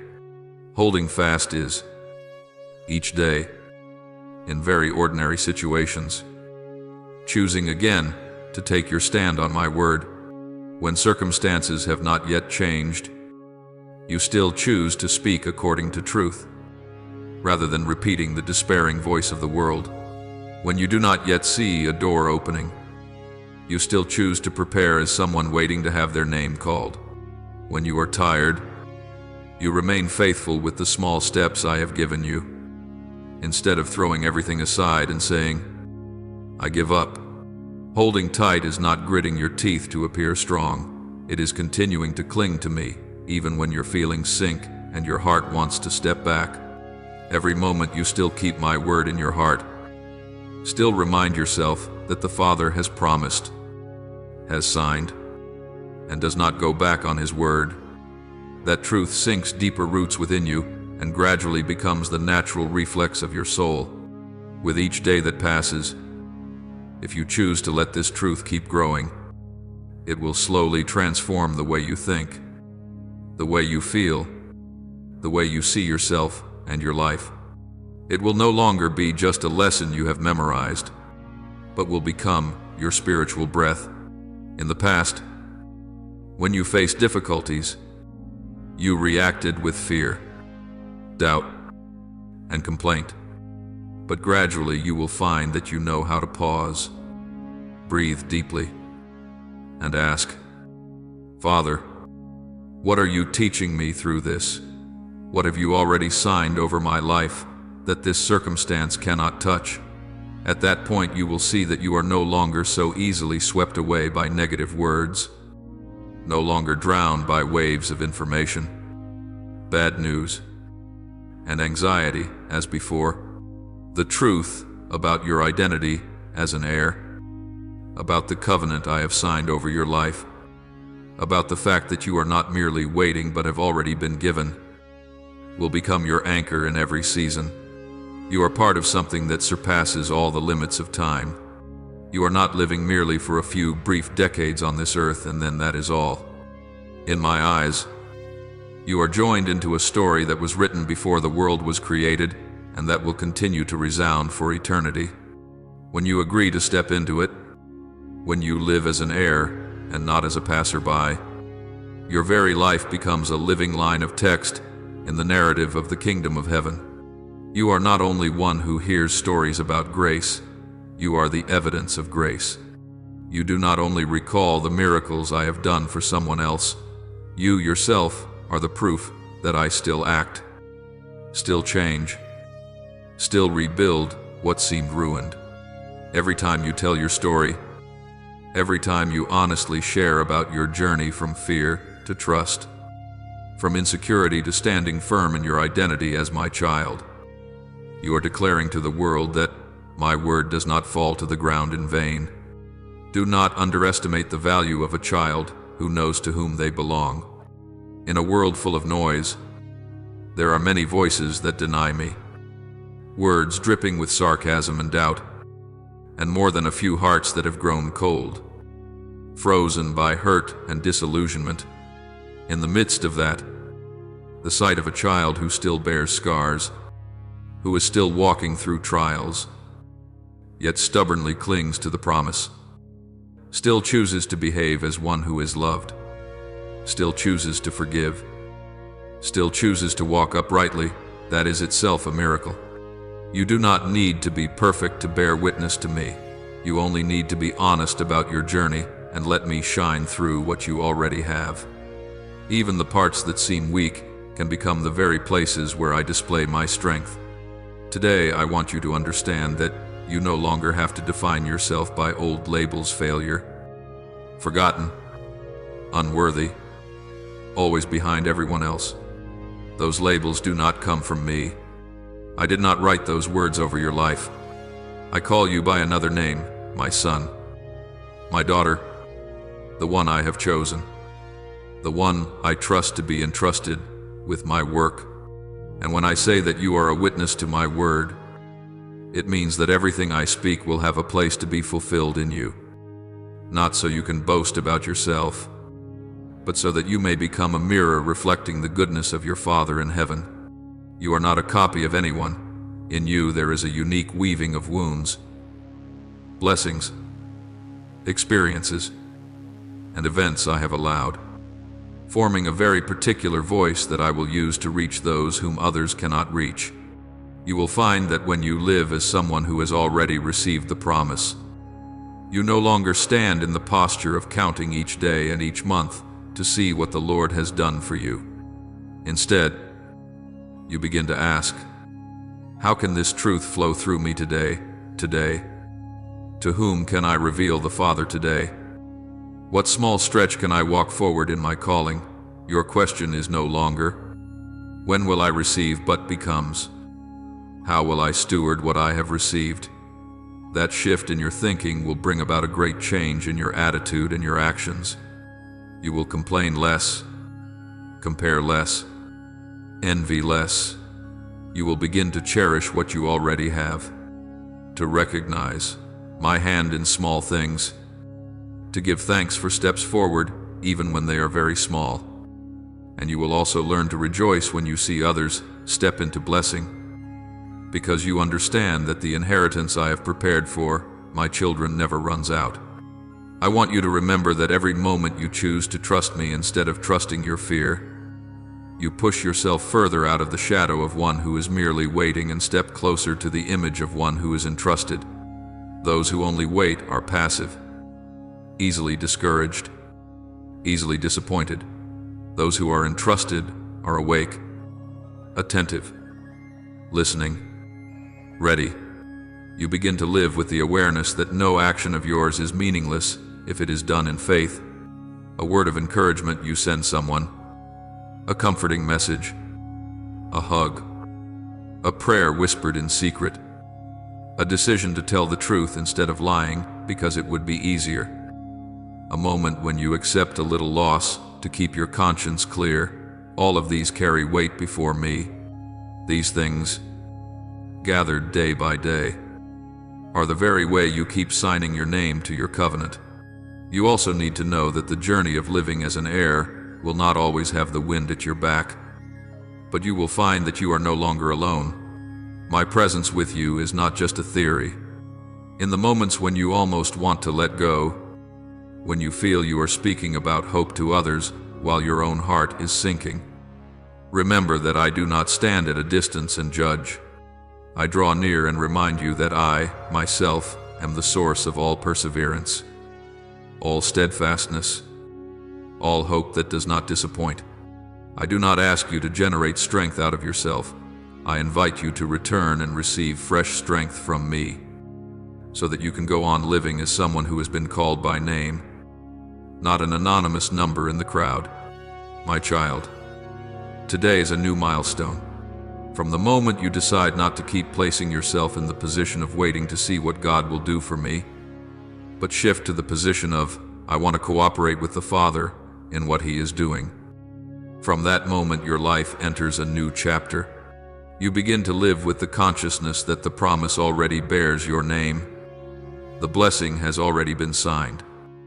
The inheritance has already been appointed. Your task is no longer to stand outside looking in, but to step in, take hold, hold fast, and share. You will no longer say, I hope that someday, but will gradually learn to say, today I take one more step into what the Father has spoken. That certainty is not arrogance. It is the fruit of a heart that knows it is loved, redeemed, and chosen. And then, when you look back, you will notice something very profound. I have never let my word fall to the ground without bearing fruit. The result may not look like you once imagined. The path may not be as you once pictured it. But every word I promise, every covenant I sign, carries its own life and will find a place to be fulfilled. You are one of those places. You are living proof that I keep my promises, that I can change thought patterns, mend hearts, and lift a person from self-contempt into standing upright as a child. Today, when you choose to live no longer as someone who waits in vague uncertainty, but as one who has truly received the promise, bearing your very name, you are showing the world a very clear picture, a child, still with very human weaknesses, yet learning day by day to walk in the blessing that has been signed in heaven. And that is what delights me, my child, for you to truly walk as one who inherits your Father's portion. You need to understand more deeply what I call faith. Many people in this world also speak of hope, of positive thinking, of always staying optimistic. But those things, though they may look similar, are still not the same as the faith I am teaching you.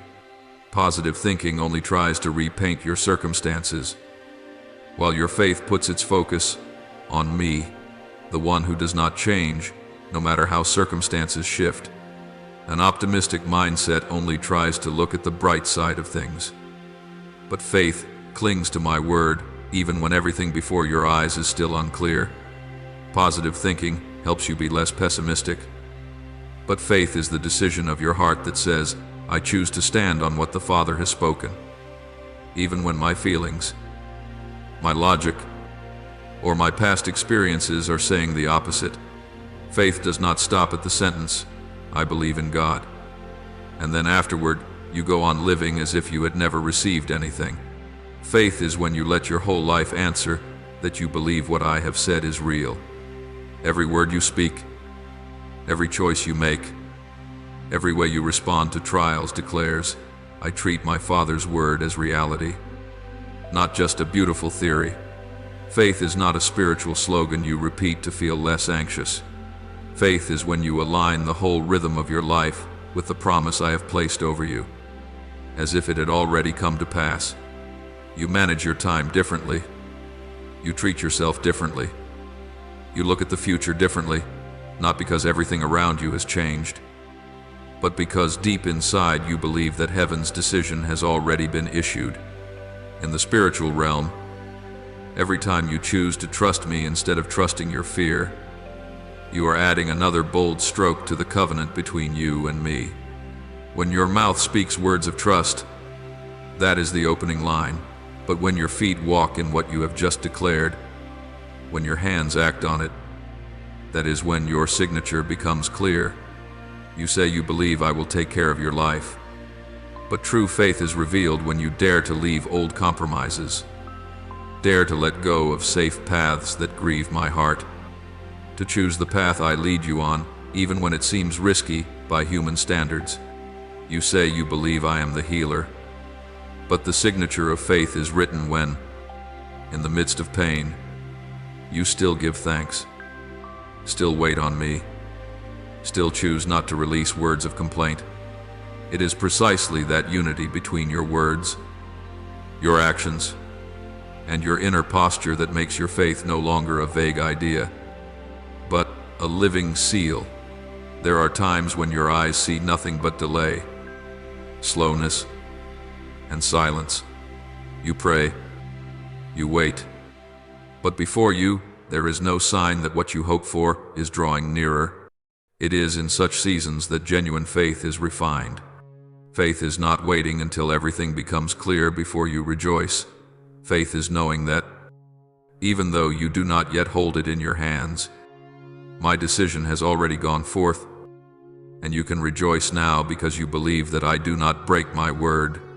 Faith is when you offer thanks, not after you have received, but right in the emptiness, because you believe your Father never toys with the words He speaks. When that certainty settles in your heart, you will find yourself less hurried, less afraid, less prone to comparison, less envious, because you know that your portion has already been decided in heaven. When I tell you that faith is a signature, I want you to understand that faith has real weight in the spiritual realm. It is not a good luck phrase you whisper to yourself, but your response to a gracious verdict that has been issued from your Father's throne. I have stamped it. I have approved it. I have ordained blessing for your life, yet I do not force you to receive it. I honor you enough to wait for your willing signature. A heart that fully trusts me is like you placing your pen beneath that document and saying, I agree with what the Father has decided for me. And once that agreement is in place, no wall, no chain, no accusation can continue to stand between you and what I have ordained, because your trust is activating the power of what I have already finished. Many times you look at yourself and think, I am small, weak, full of flaws. How could I ever be worthy of the great things the Father has promised? You compare yourself with this person and that person. You see yourself as inferior. You see yourself as insignificant. And you conclude, surely that is only for those who are more spiritual, more gifted, more deserving. I know all of those quiet conversations inside your heart, but I say to you, in my eyes, faith is not measured by your talent, your status, your achievements, or your past. It is not measured by how many good deeds you have done to make up for your mistakes. Faith is measured by how fully you dare to lean on me instead of leaning on yourself. A child holds their father's hand, not because the child is strong, but because they trust that the Father's hand is steady. In the same way, the strength of faith does not lie in the one who holds on, but in the one who is being held.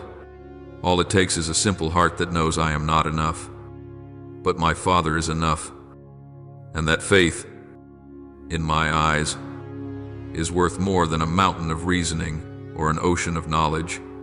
I do not despise you for your past, for the times you have fallen, for the seasons when you took the wrong path.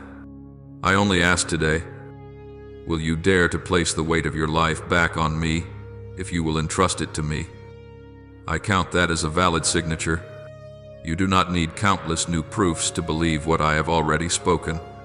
I know you long to see signs, to hear a clear voice, to have powerful experiences to soothe your heart. But there will come a time when you must decide. Will you live based on temporary emotional confirmations? Or will you anchor yourself in your Father's word, no matter how your emotions rise and fall? Heaven has already announced its verdict. You are loved, forgiven, chosen, and called into a purposeful plan. That verdict does not change just because today you feel worse than yesterday. When you say, "I believe," and let that sentence shape the way you live, your faith becomes the seal that verifies what heaven has declared. I am not asking you to close your eyes and ignore reality. I am not teaching you to deny pain, to overlook the cost, or to pretend there are no difficulties. Faith is not an escape from truth, but the adding of what I have spoken into that truth. You can say, "Yes, I am weak, but in this weakness, my Father's power can be revealed." You can admit, "Yes, I am lacking, but my Father is my source." You do not need to pretend you are fine when you are not. You only need to believe that. In the midst of not being fine, I am still the one holding all things together. It is that posture that makes faith genuine. Not a shiny layer of paint on the surface, but a living strength from within. Every time you decide to believe in a hard situation, every time you choose forgiveness instead of holding on to bitterness, every time you dare to take one more step even when you cannot see the whole road, that is when the signature of your faith is pressed more deeply on the page of the story I am writing. Those choices may not earn applause. They may not be recognized by anyone, but in heaven they are not anonymous. The angels see. I see. And the whole spiritual realm has to acknowledge this one has not only heard, but has agreed. Then the streams of blessing long prepared will begin to find a clearer path to flow into your life. So do not wait until you become perfect before you dare to believe for great things. It is precisely your believing while you are still imperfect that touches my heart the most. I did not wait for you to become a flawless version of yourself before signing the covenant. I signed it when you were still struggling. And now I am waiting for your answering signature. Let every thought, every word, every decision of yours slowly but surely lean toward me. Day by day, your faith will mature. Your signature will grow clearer, and the doors to what I have planned for you will open wider than you can imagine. My beloved child, if today you are standing at a crossroads with one path that feels easier but goes against the call within, and another path that is harder yet carries a deep peace, I encourage you, let faith choose for you. Do not choose merely because you fear losing face, fear failure, or fear being misunderstood, and do not choose merely because something promises quick, visible gain. Ask instead, which path draws me closer to my Father, and truer to my calling? And when the answer rises in your heart, let your faith sign below it. You may tremble, you may pay a price, you may walk against the current of popular opinion, but you will not be alone on that journey. I go with you, and I take responsibility for the road that your faith has agreed to. At the end of every step of obedience, you will meet me, and you will realize that not a single stroke of your signature of faith was meaningless. Remember, what gives a signature its value is not how pretty the handwriting is, but the identity of the one who signs. You may sign with a trembling hand. The lines may not be straight or orderly. But what matters is this: the one putting down the pen is you, the child I love, and the one approving above is me, the faithful one who never goes back on his word. When those two signatures meet, one in heaven and one on earth, what I have ordained for you will gradually unfold. In the way, the timing, and the rhythm that are best for your soul. That is why I always invite you to believe, not to lay on you another burden, but to open the way for what I have already prepared to enter your life in fullness. My child, What you are hearing right now is not an extra add-on to a day already crowded with information, not just a piece of content to fill an emotional gap so you feel less lonely. This is a very clear call from heaven, a signal I am sending straight into your spirit to remind you that you are not overlooked. You are not lost in the crowd. You are within my sight, in the beat of my heart, and in the plan I have long cherished for your life. Many times you have told yourself, well, probably no one really understands me, and then quickly wiped away the tears you did not want anyone to see. But every tear has been noted by me. They do not fall in vain. Each one tells me what you are enduring, what you long for but have not dared to name. If you knew how tenderly I have held those seemingly small moments, you would no longer think that you are hurting alone. There are nights when you lie staring at the ceiling, your heart full of questions. You do not dare to speak aloud. Is God really listening to me? Do the things I whisper to him just vanish into the air, my child? Not a single word you speak to me is diluted into nothingness. Every sigh, every plea, every sentence you only manage to say halfway because of your tears rises like a quiet fragrance before me.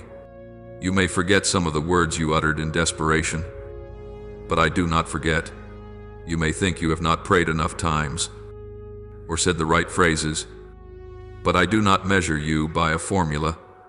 I look at the trembling heart behind those words, and it is that very heart that touches me. Today I come, not to rebuke you for having been weak, but to reassure you that none of your weakness is useless, and no tragedy of yours is unnecessary in my eyes. The things you think are dead ends, I use to open new paths. The things you take to be failures, I use to give depth to your soul. Not one season of drought in your life is a meaningless blank. I am weaving all of them together, connecting them so they become a story far more beautiful than the one you drew for yourself. I want you to know this. There is no pain at which I merely stand and watch, and there is no joy of yours in which I do not smile with you. In the spiritual realm, a blessing has already been prepared, so carefully that it carries your very name on it. Impossible to confuse with anyone else.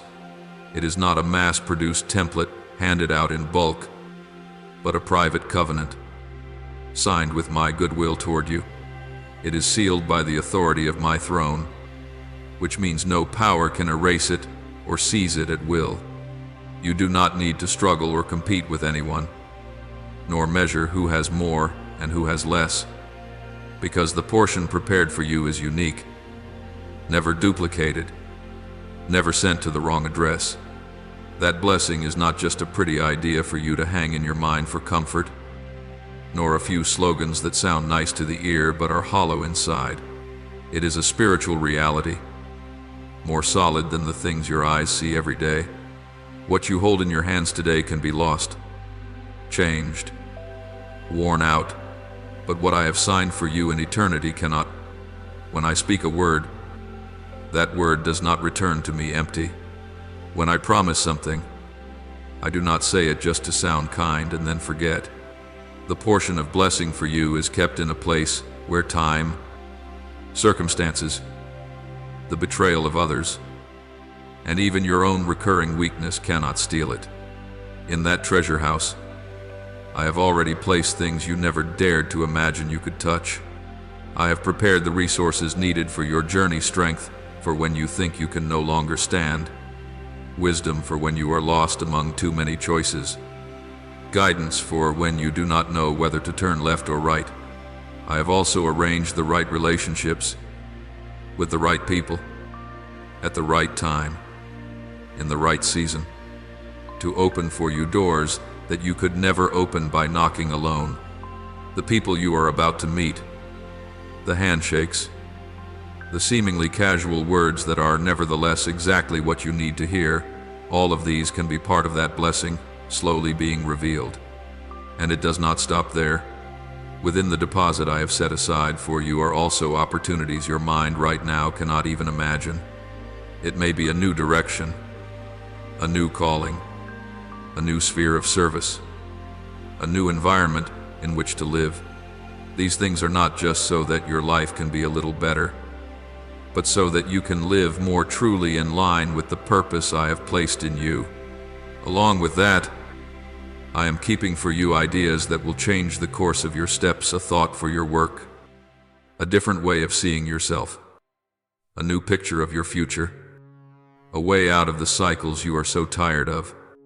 And because I know your journey needs not only vision but also concrete steps, I have prepared provision to uphold you. Provision is not only money, but everything you need, so you do not collapse along the way, relationships that support you, words of encouragement that come at the right moment, arms ready to lift you up, small doors that are just enough for you to know that I am still at work. I have also set aside for you a priceless gift. The world cannot sell peace that guards your heart and mind. It is not peace because everything on the outside is calm, but peace because you know you are being held in my hand, no matter how the storms may rise. Within that blessing there are also what you call miracles, moments that cannot be explained in ordinary ways, turnarounds that seemed impossible but happen in a very gentle, quiet, yet profoundly deep way. Sometimes it is a sickness healed, sometimes a relationship restored, sometimes a door you thought was closed forever suddenly opens. And sometimes the miracle is not in changed circumstances but in you yourself. Your heart is healed. Old wounds no longer control you. You dare to forgive the person whose very name once made you ache. These things, though not loud, are evidence that the blessing I signed for you is at work. All of this is not scattered randomly in luck or chance. It is wrapped in a spiritual gift, sealed by me, kept and watched over. It is ready not in a vague sense, but complete and whole, simply waiting to be opened at the right moment. You often think the right time is when everything outside is favorable, when every door is open, when you feel strongest.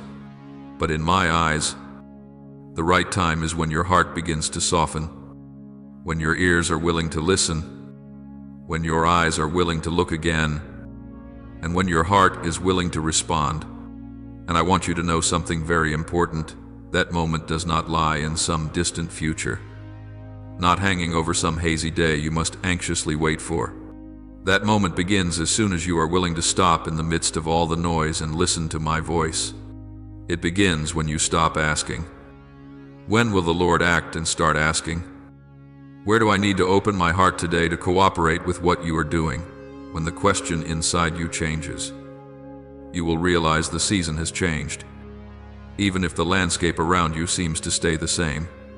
So, today, I am not saying to you, wait a few more years. I am saying, listen carefully right now, not just listening to get it over with, not just enough to say you have heard, but listening as if you truly believe this could be the answer to all those months and years of quiet questions. Let each word touch the places you still hide, still avoid, still fear to face. Let me shine light on the dark corners of your thoughts about yourself, about me, about your future. Because in the very moment you are willing to open your heart, the door into the deposit I have kept for you also begins to open. You may say, "But I don't feel ready." I understand. I have never waited for you to become perfect before you step forward. I only wait for you to be honest with yourself and with me. The readiness I look for is not the absence of fear, but the courage to move forward even while you are still afraid, not having everything in place, but daring to begin with what is already in your hand. I come to remind you that my part is already prepared. Your part is to learn how to trust, how to open your heart, how to respond. And the very moment you say, "I want to believe, I want to take a step," even though I am still trembling, the spiritual timing is activated. From this moment on, every thought you nurture, every word you speak, every small action you choose can become a yes or a no to my invitation. I do not force you. I do not threaten you. But I also do not treat your decisions lightly. You are more important than you think. Your choices carry more weight than you imagine. For I have placed in your life not only blessings for you alone, but blessings that will flow out to those you touch. When you agree to step into the portion I have for you, you are also, without realizing it, opening a way for others to encounter my love through you. So, my beloved, do not treat the words you are hearing as a beautiful passage for the soul, and then close it with no trace left behind. See this as a personal letter I am sending to you at just the right time, in just the right season. Let your heart slow down. Be honest with me about your fears, your doubts, the times you have been disappointed. Tell me if you find it hard to believe. I am not angry when you speak truthfully. I am only saddened when you pretend to be strong and then collapse alone. I am here, in this very moment, right beside you. I see. I listen. I remember. The blessing written with your name on it is ready. It is no longer in the category of, we will decide later. The question is no longer, do I want to give this to you, but will you allow yourself to be loved enough to receive it? If today, amid so many other voices, you allow mine to speak deeply into your heart, that is the first step in which the key of your faith slips into the lock and turns gently. And when the lock turns, the door will not remain closed as before. My child, everything I have been saying to you, from the signature of heaven, to the prepared blessing, to the posture of an heir, will remain only words if there is never a moment when you truly stretch out your hand and take hold. Faith is not a beautiful idea, nor a brief feeling that passes with each video or sermon. Faith is when you say to yourself, I will not only listen anymore, I will respond. And every time you choose to respond, even with a very small act in the visible world, in the spiritual dimension, it resounds clearly, I agree. Today I am inviting you to take such a step that is quiet, but far more meaningful than you think. What is happening in your spirit? I see more clearly than anyone. There have already been stirrings, hardened places being touched, corners of your heart that once seemed shut, suddenly opening a little. I do not want these movements to fade away unused. I want you to seal this moment with something concrete, tangible, visible, so that from now on you yourself will remember, that was when I chose to stand with what the Father spoke. In this world, you've grown accustomed to what seem like ordinary actions, pressing a button, typing a line, sharing something online. I want to use these very familiar gestures as spiritual symbols of the response within your heart. You may think, what could be spiritual about liking, subscribing, or leaving a comment? But look deeper. These are ways you use your own hands, your own account, your own digital space to say, I am not ashamed of what I believe. I will no longer hide my faith in a secret corner. I want more people to hear what the Father is speaking to me today. Outwardly, it's just a touch on a screen, but to me, it's a sign that you are beginning to step out of silent belief, allowing your faith to have a voice, a face, a mark in everyday life. I do not need likes or subscriptions to be glorified. I am already complete, but I choose to use these small platforms as channels through which my word can flow into many hearts. And I also choose to honor your faith by connecting your simple, earthly actions with real impact in the spiritual realm. When you choose to follow, to share, or simply to leave a short testimony of what you've experienced, you are saying to me, I want to be part of the story you are writing through this channel, through this message. You are no longer just a viewer, you are a participant. And once you take your place as a participant, you will experience me working with you and through you in ways you never have before. Imagine this, somewhere out there, someone weary and lost, standing at the edge of despair just as you once were, might come across a piece of content. They may not even know how to pray or what to call me, but the message they encounter may appear before their eyes because of a few simple clicks made by others before them, those who allowed the algorithm to record. This message deserves to be shared. You may not realize it, but your one small click might become the link that draws a wandering soul closer to the truth they need. I see all these connections, even when your eyes cannot, and I rejoice when your faith steps beyond the walls of private life and begins to reach those you've never met. I also want you to understand this: not every online action carries spiritual weight.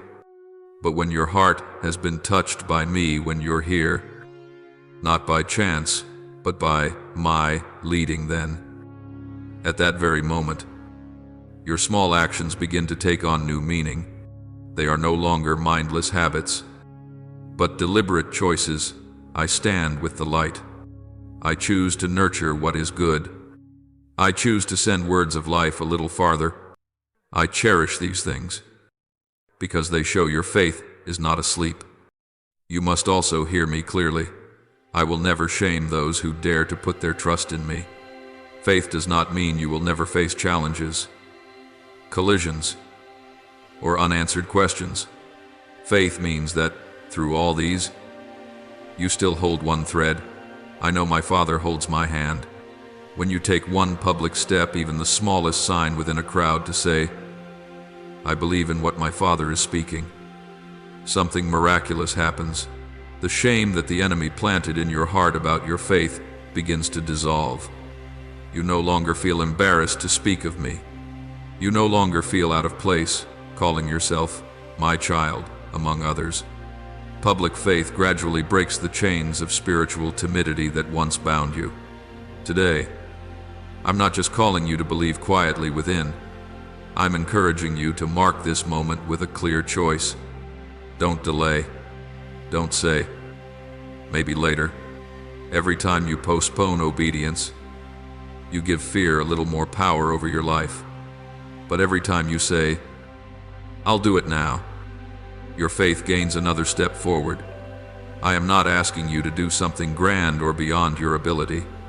I only ask you to begin with what you can do right now to affirm that you value what I am saying, that you see the spiritual worth of this message, and that you want it to go further, not stop with you. You may think, such small actions don't matter, but remember, I once used a boy's simple meal to feed thousands. I have always used little things to do great wonders. Day by day, I use seemingly ordinary steps to open new paths in my children's lives. I do not look for greatness, I look for readiness. When your heart is open, even the smallest thing you do becomes a seed, and any seed placed in my hand is never meaningless. From this day on, I want you to see every act of obedience, whether in daily life or online, as a stroke of ink in your spiritual signature, a word of encouragement, a moment of testimony, a time you stand up for what is right, a click to share so that a friend might hear. My word, all are strokes you add to the covenant between you and me. Each stroke declares, I am not just a receiver, I am a bearer. I am not just an observer, I am a participant. And those who choose to participate are the ones who see my movement most clearly. If right now there's a small struggle in your heart, half wanting to move, half still hesitant, know that I see that battle. I don't condemn you for it, but I don't want you frozen in hesitation either. For delay, over time, dulls the spirit, making your heart slowly unresponsive to my voice. So when you are still moved, still aware that I am speaking to you, that is the best time to decide. Not for the algorithm, not for the person behind the screen, but for your own spiritual future. I know there were moments in your life when you almost obeyed, almost changed, almost did something for me, but stopped because of fear of what others might think. Today, I give you another chance not to almost, but to truly act. You can't change the past, but you can choose how to respond now. If you rise up in your heart, if you let your yes take shape in even a small action, you break a portion of the power that delay has held over your life. That breaking, I will continue with you, turning today's small steps into greater ones in the days to come. Do not think that I treat your faith like a transaction. You do this, then I will give you that. No, I do not trade with you. I give to you by grace, but I need a place for that grace to flow. Faith is the door you open to receive what I've already prepared. When you do nothing, it's not that I withdraw my hand, it's that you've kept the door shut. When you act, even in the smallest way, you begin to open that door. I will not force my way in, but I will step through the very space you allow. That is why I urge you to do something, not just feel something. See this moment as a milestone, the day you don't just hear that faith is a signature, but actually take the pen and sign through your actions. From now on, whenever you look back, you'll remember that was the moment I stopped hiding my faith in secret. That was when I began to let my faith speak, move, and engage. And soon, you will find doors once thought locked beginning to open. Not because your click held magic, but because the obedient heart behind that click reached me. Before this world was formed, I had already thought of you. I had already written you into my grand story. And today, out of countless things you could have scrolled past, you stopped here, reading these words. That is no coincidence. I don't want this encounter to be just another moment of emotion. I want it to be a turning point, however small, in your journey. I have already signed my part. Now I gently but clearly invite you, sign yours, right now, through a concrete action, through a response that goes beyond thought. I am waiting not to judge, but to gather every small step you take and weave them into a new path, where you no longer live as one standing outside, but as one who fully steps into all I have prepared for you since the beginning. Now, I invite you to quiet your heart and lift to me your most honest prayer from the deepest place within you. Almighty God, who sees through my heart more clearly than I understand myself, today I come before you with a soul still bearing scars, with walls I've built out of fear of being hurt again. I confess that at times I chose to close off, to stop hoping, to protect myself by expecting nothing good, but in doing so, I shut the very path of blessing you longed to pour into my life.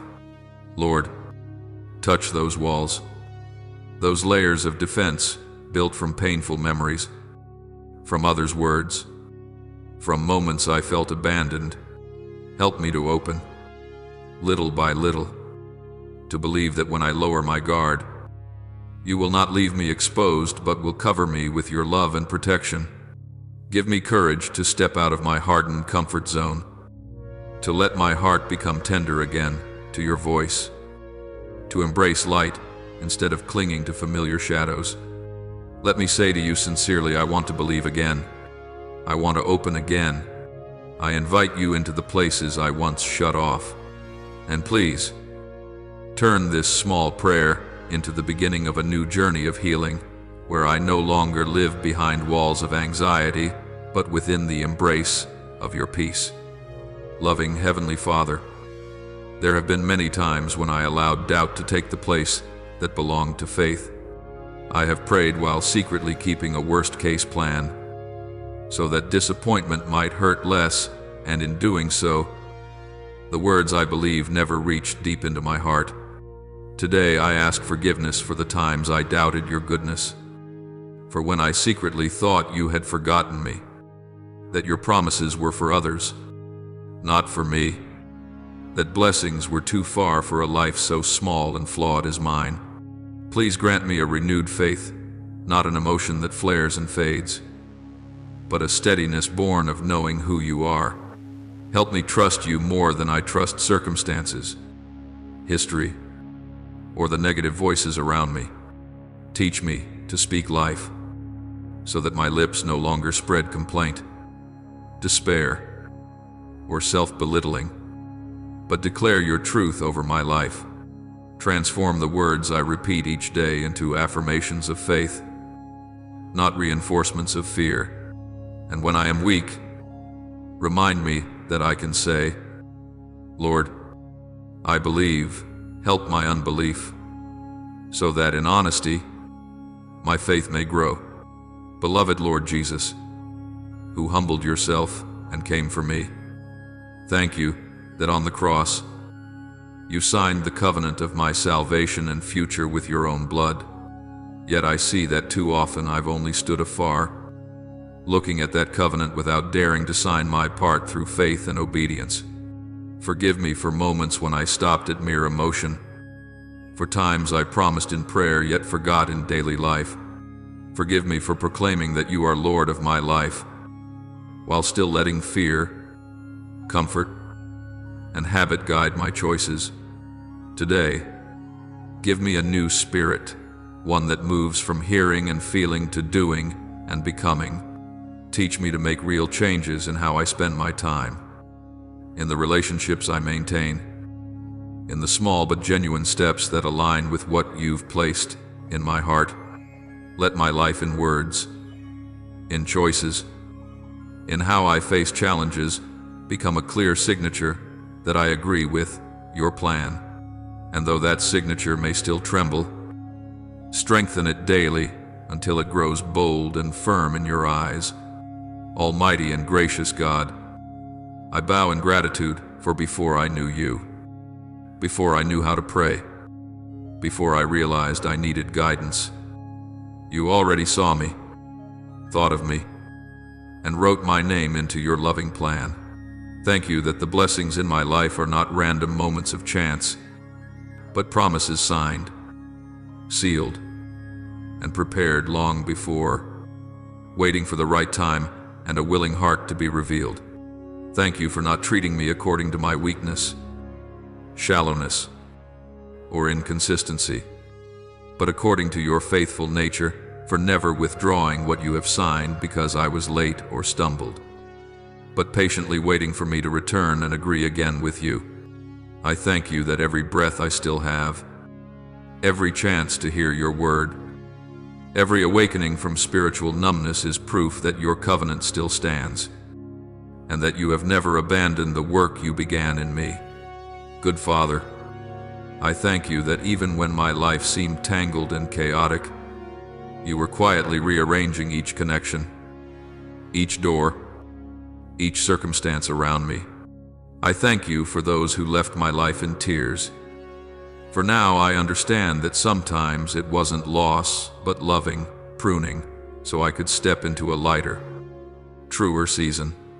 Thank you for the new people you've brought, those who inspire, guide, and open doors I never imagined. Thank you for meetings that seemed random, but became milestones in my faith journey. I thank you even for the times you said not yet or no to my prayers. For now, I see that behind those answers were protection, preparation, and perfect timing. Receive my heartfelt gratitude, for you reign even when I don't understand. I offer this prayer in the holy name of Jesus Christ. Amen. And don't forget to subscribe and turn on notifications so, together, we can build a strong community of faith.